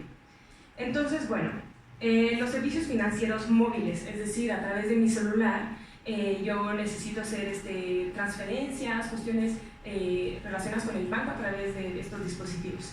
Entonces, a nivel mundial, las mujeres representan el 1.1% del número total de usuarios de servicios financieros móviles. Es decir, casi no hay mujeres que utilizan los servicios financieros móviles. Y casi la mitad de los adultos no bancarizados, es decir, casi la mitad de los adultos que no poseen una cuenta bancaria, viven únicamente en 7 economías del mundo. Repito, casi la mitad de los adultos que no cuentan con una cuenta en el banco, que no tienen una cuenta en el banco, viven únicamente, y esto es a nivel mundial, en 7 economías del mundo. Y una de esas 7 es México. Entonces, cerrar las brechas de género en relación con la posesión y el uso de teléfonos móviles presenta una oportunidad comercial importante para la industria móvil. Si los operadores móviles lograsen cerrar esas brechas de género en los países de ingresos bajos y medios para el 2023, la industria móvil se beneficiaría de 140,000 millones de dólares adicionales en ingresos durante los próximos 5 años. Es decir, que hay una gran área de oportunidad donde, por ejemplo, en México y en India, más del 50% de las personas que no cuentan con servicios bancarios sí tienen un teléfono móvil. Es decir, yo sí tengo un teléfono móvil, pero no tengo una cuenta en el banco. Entonces nosotros sabemos que el acceso a los servicios financieros pues, facilita la vida cotidiana de hombres y mujeres y ayuda a las familias y a las empresas a planificar todo desde los objetivos de largo plazo hasta emergencias imprevistas. Entonces es importante fomentar la inclusión financiera y también digital de las mujeres, porque como vimos, únicamente el 1.1% de las mujeres a nivel mundial son usuarios de servicios financieros móviles. Entonces es importante impulsar esa inclusión financiera. Entonces la creación de este espacio innovador y competitivo debe ir también, obviamente, acompañado de reglamentaciones y medidas de protección del usuario apropiadas para garantizar la prestación responsable de los servicios financieros. Vamos a ver, estamos hablando de servicios financieros y de celulares. Entonces, por ejemplo, ¿qué pasa en África? África es un país donde menos del 24% de las personas en África subsahariana tienen una cuenta de banco. Entonces, pues es muy bajo. Pero aquí es bastante interesante lo que está sucediendo en África, porque se estima que el 70% de las personas en África subsahariana viven fuera de zonas urbanas, donde, desde luego hay ausencia de infraestructura bancaria y, por lo tanto, lo que se llama el mobile money, el dinero móvil, es una alternativa muy atractiva. Porque, como vimos anteriormente, puede que haya mucha gente que no tiene cuenta en el banco, pero sí tienen un celular.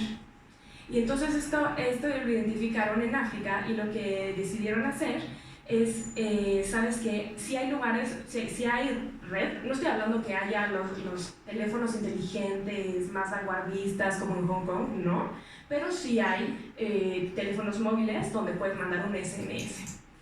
Entonces, a través de Mobile Money, a través de Orange Money, Orange es esta empresa de telecomunicaciones, se realizó el Mobile Money a partir del 2012, ya se implementó en 2012, donde las personas que poseen un teléfono móvil mandan un mensaje de texto al asterisco 144 asterisco con el número de celular de la persona a la que quieren enviarle dinero y el monto.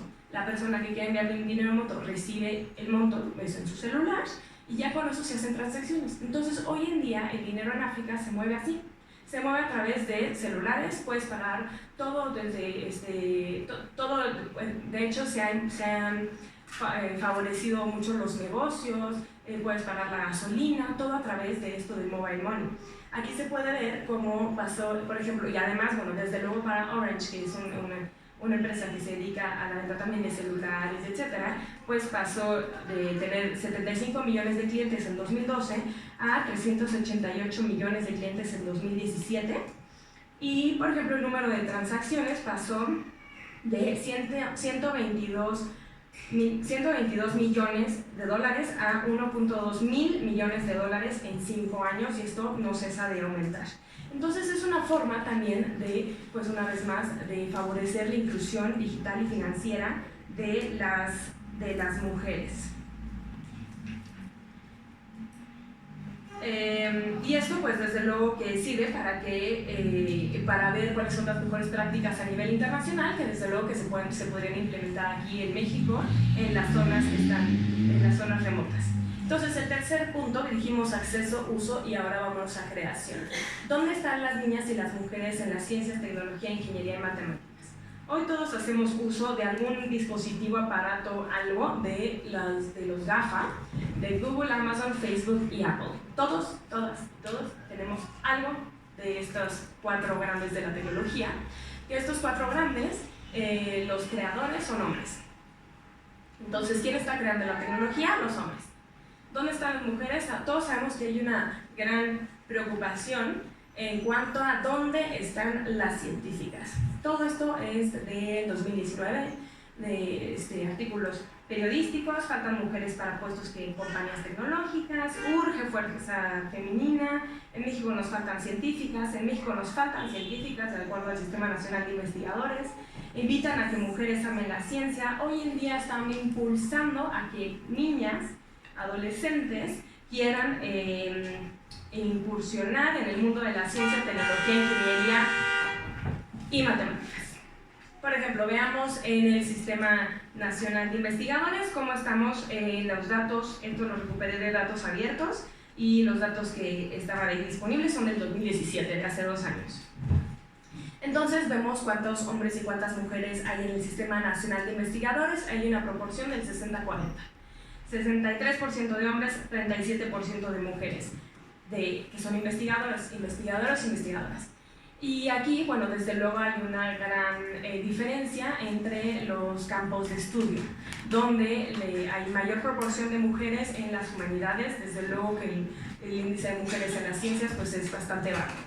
Pero decimos, bueno, vamos a ver qué pasa en Estados Unidos. El número total de grados de doctorado otorgados en Estados Unidos entre 2016 y 2017, estamos hablando de 47% de hombres, 53% de mujeres, pero también cuando uno investiga cuáles son los campos, sucede lo mismo. Hay más mujeres en las humanidades que en las ciencias, tecnología, ingeniería y matemáticas. Entonces, esta proporción 60-40 rompe fronteras, y es algo que sucede no solo en los países en vías de desarrollo, sino también en los países desarrollados. Como podemos ver, yo quise analizar los países miembros del G20, que eso, bueno, el G20 las economías más importantes a nivel mundial están en el G20, entonces vamos a ver qué es lo que está sucediendo en esos países. Y bueno, pasa exactamente lo mismo. Aquí analicé la distribución de la población en el sector de ciencia y tecnología en la Unión Europea, y analicé Turquía, Inglaterra, Italia, Francia, Alemania y el resto de 28 países de la Unión Europea, y pude analizar que esta proporción 60-40 sucede una vez más. Entonces, no importa qué tan desarrollado sea el país, de todas maneras la situación de las mujeres en las ciencias es exactamente la misma. En 2016, de los 17 millones de personas científicas e ingenieras de la Unión Europea, el 60% son hombres y el 40% son mujeres. Entonces, nosotros sabemos que hoy en día, desde siempre que la información es poder, pero la información hoy en día es digital. Entonces, pues es imprescindible subirse a la ola de la tecnología para que hombres y mujeres pues, puedan competir en igualdad de circunstancias. Por lo tanto, para concluir, subrayo que para entender la brecha digital de género es preciso conocer el papel de la mujer en el uso, acceso y creación de las tecnologías de información y comunicación. Y bueno, las carreras de la ciencia, tecnología, ingeniería y matemáticas sabemos que son los empleos del futuro, son los empleos mejores pagados, por lo que garantizar la igualdad de oportunidades en cuanto al acceso, uso y creación de las TICs entre hombres y mujeres, pues va a contribuir a impulsar la igualdad de género y a transformar nuestro mundo. Eso sería todo.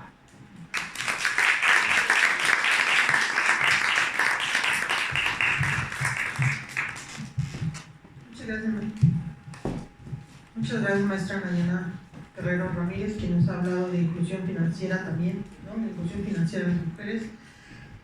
Preocupante es que no todos los países cuenten con las mismas herramientas para, digámoslo así, dar educación en este tema, ¿no? Porque si bien es cierto, hablamos de diferentes porcentajes y de que esos TICs no se reflejan en varios niveles en la educación, pues también hay que contar, se vislumbra como un problema económico, socioeconómico al final del día, pero que en el final del día, en el que tú hablas de 60-40, bueno, se ve esta cuestión del género también, que las mujeres estamos teniendo menor derecho al, digámoslo así, a los alcances, al acceso a las comunicaciones, ¿no? Muchísimas gracias por tu intervención. Bueno, en ese sentido yo solamente daría una breve reseña. Ahora me toca a mí exponer respecto a yo cuando me centro en el empoderamiento de la mujer, yo me gustaría centrarme un poco en lo que hemos hecho para lograr estas actividades que son un mundo por la paz, que son un mundo por tener mejores accesos a los derechos humanos de las mujeres, ¿no? Y haciendo un resumen de las actividades que hemos realizado en el Museo de la Mujer a partir de 2013-2014, y con mayor intensidad a partir del 2018, hemos estado trabajando los 2 primeros sábados de cada mes aquí en el museo, a quienes agradezco a ustedes su valiosa asistencia, ¿verdad? Hemos trabajado sobre todo en materia de derechos de la salud de las mujeres, ¿no? Hemos hablado de embarazo de niñas, niños y adolescentes, de violencia obstétrica, este término que ha sido, digámoslo así, un punto difícil de tratar con la comunidad médica, que han aceptado que existe este problema de violencia obstétrica, que hemos visibilizado aquí en el museo, que algunas de las panelistas que están aquí también han colaborado con nosotros en esta visibilización. La comunidad médica a la que nos hemos acercado han aceptado que existe la violencia obstétrica, ¿no? Era un fenómeno que no trataban de ocultar, sino que pues costaba reconocer, puesto que si bien es cierto es una actividad, la actividad médica es una actividad reconocida, es una actividad dignificante, también es difícil reconocer que está pasando un fenómeno que afecta a las mujeres desde una profesión, ¿no? Y nosotros creo que lo hemos hecho, las mesas que trabajamos aquí lo hemos hecho con mucho respeto hacia las médicas y los médicos, pero sí hemos tratado de visibilizar el problema y que este problema ya haya tenido trascendencia, digámoslo así, a nuestras propuestas legislativas que hemos presentado ya desde 2014, 15, 16 y 17 y que forman parte ahora de las reformas que presentamos el 12 de febrero, las propuestas de reforma que hemos presentado ante el Senado de la República en materia de violencia obstétrica, pero también lo hemos hecho también en materia de violencia institucional. ¿Qué quiere decir esto? Que cuando se habla de violencia obstétrica, primero se mire si no hay violencia institucional obstétrica. En otras palabras, quiere decir, si es verdad que puede ocurrir que un médico no preste la atención debida porque no tiene, por ejemplo, una anestesia en ese momento, no tiene el medicamento para otorgarle la asistencia de salud que requiere la mujer embarazada, también hay que revisar previamente a qué se debe esa falta de medicamento, a qué se debe esa falta de aparatos, ¿no? En ese sentido, es que sí proponemos que haya una inclusión de la violencia obstétrica institucional en la Ley General de Acceso a las Mujeres a una Vida Libre de Violencia, que se queda ahí enunciada, pero insisto que se vea primariamente que no derive, que primero se revise la violencia institucional y una vez revisada esa violencia institucional, entonces se mire si hay una responsabilidad individual médica, ¿no? Ya sabemos que existe este problema, pero bueno, aquí lo hemos visibilizado.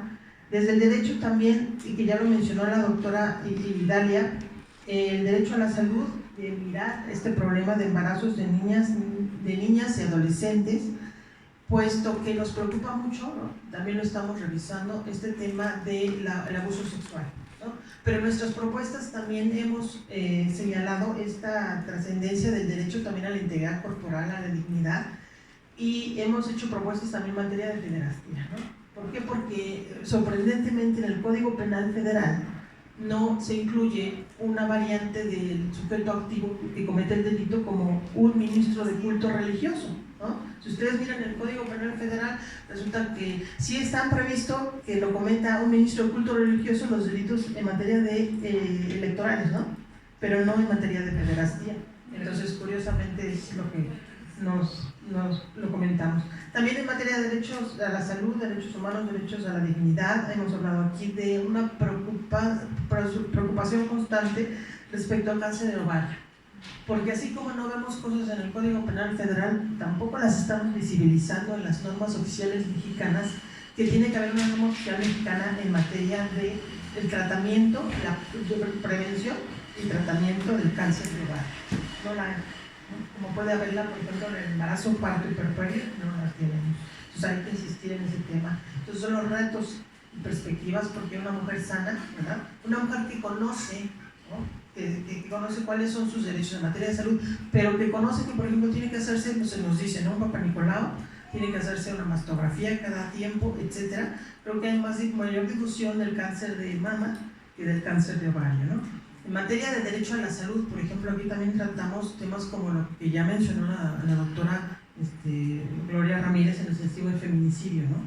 El feminicidio, que una primera vertiente cuando colaboramos y dimos algunas propuestas para tipificar el feminicidio en la Ciudad de México, que fue una de la primera entidad federativa, porque ahí iban a la par tanto la Ciudad de México como el Estado de México, para ver quién lo incluía en el Código Penal, pero no era una carrera que dijéramos, primero yo, ¿no? Yo decía, yo sé que los tiempos políticos son importantes para los políticos, ¿no?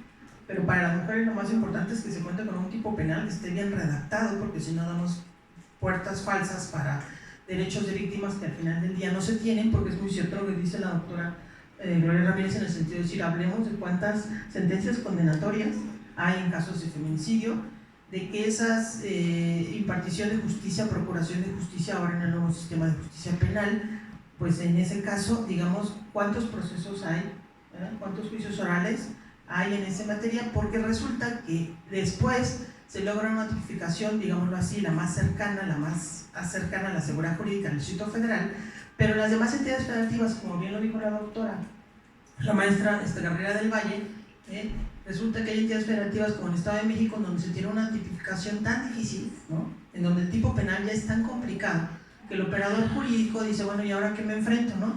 El juez va a decir, hay un auto de vinculación a proceso por feminicidio, o mejor me voy por el homicidio, porque parece ser que es más sencillo un tipo penal, un delito estructuradamente mejor redactado el homicidio que el feminicidio, entonces ahí disminuye el porcentaje de estadísticas en este sentido, ¿no?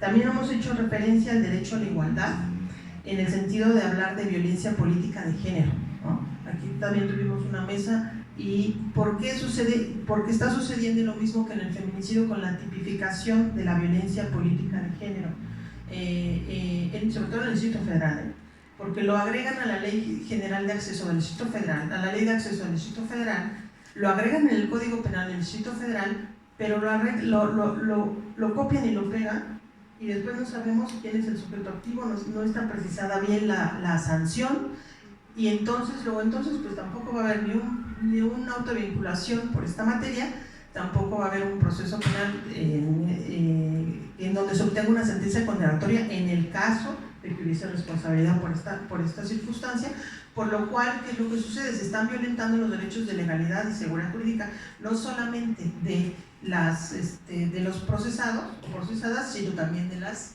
víctimas, ¿no? Porque al final del día es tan indefinido, son tan indefinidos los tipos penales en materia de feminicidio y violencia política de género en los códigos que los han incluido, que entonces se ve esta problemática. En materia de derechos a la legalidad y seguridad jurídica también tratamos los derechos de las víctimas, ¿no? Porque muchas mujeres dicen, sí, tengo derecho, y aquí se ha dado mucha difusión en el Museo de la Mujer, no solamente por quien habla, sino por las compañeras de la mesa y otras ponentes aquí en el museo, en el sentido de, bueno, las mujeres tenemos derechos como víctimas, pero también tenemos derechos como procesadas, ¿no? Y entonces esa difusión se ha visto reflejada en las actividades del museo, pero también es importante esto que se revierte en el sentido de decir, sí tenemos esos derechos, pero también tenemos esa legalidad y seguridad jurídica, porque si tenemos leyes tan complicadas, entonces esos derechos no se ven, como lo planteamos en la mesa, ¿no? Y entonces, Aquí también hicimos la propuesta respecto a los derechos de integridad corporal, de la vida, de la dignidad, propuestas en materia de hostigamiento sexual, ¿no? Porque también hemos visto qué es lo que sucede. Vemos que, si bien es cierto, el Código Penal Federal habla de una tipificación abierta de sujeto activo de quien puede cometer ese delito, también nosotros hicimos la propuesta de que se hiciera una tipificación especial para cuando el agresor o agresora en materia de hostigamiento sexual sea alguien que se dedique a la actividad de los derechos humanos, ¿no? Porque también suele pasar, ¿no? Y entonces, bueno, estas propuestas conforman, tenemos dado una estructura que se presentó aquí el 4 de mayo, parte de ello que nos acompañó la maestra Gabriela del Valle para presentar el Código Penal Único con perspectiva de género y derechos humanos. Quiero decirles que el museo, una vez más la Federación Mexicana de Universitarias, pues es puntera en este tema.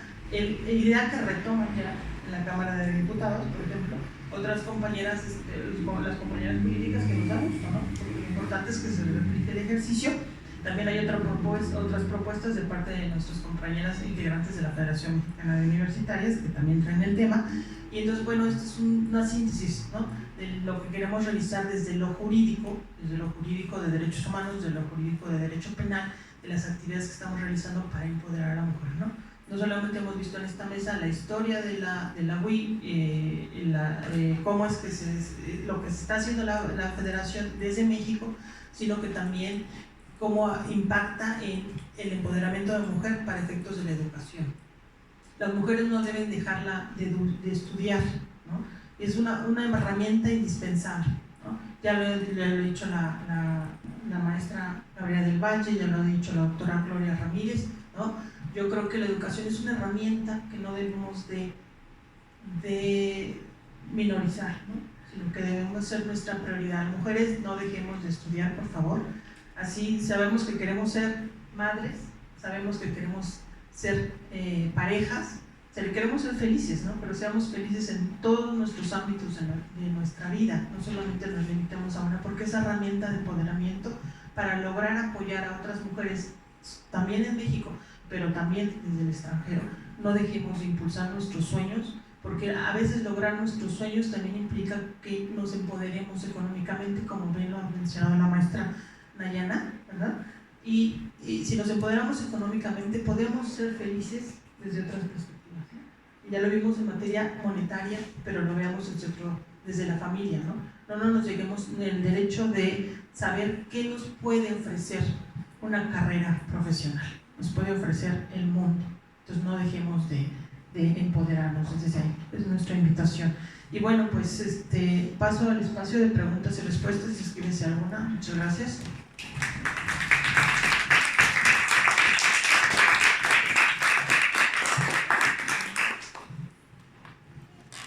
Tenemos una pregunta. Muy buenas tardes, muchas gracias por sus ponencias. Tengo preguntas muy específicas. Respecto al Código Penal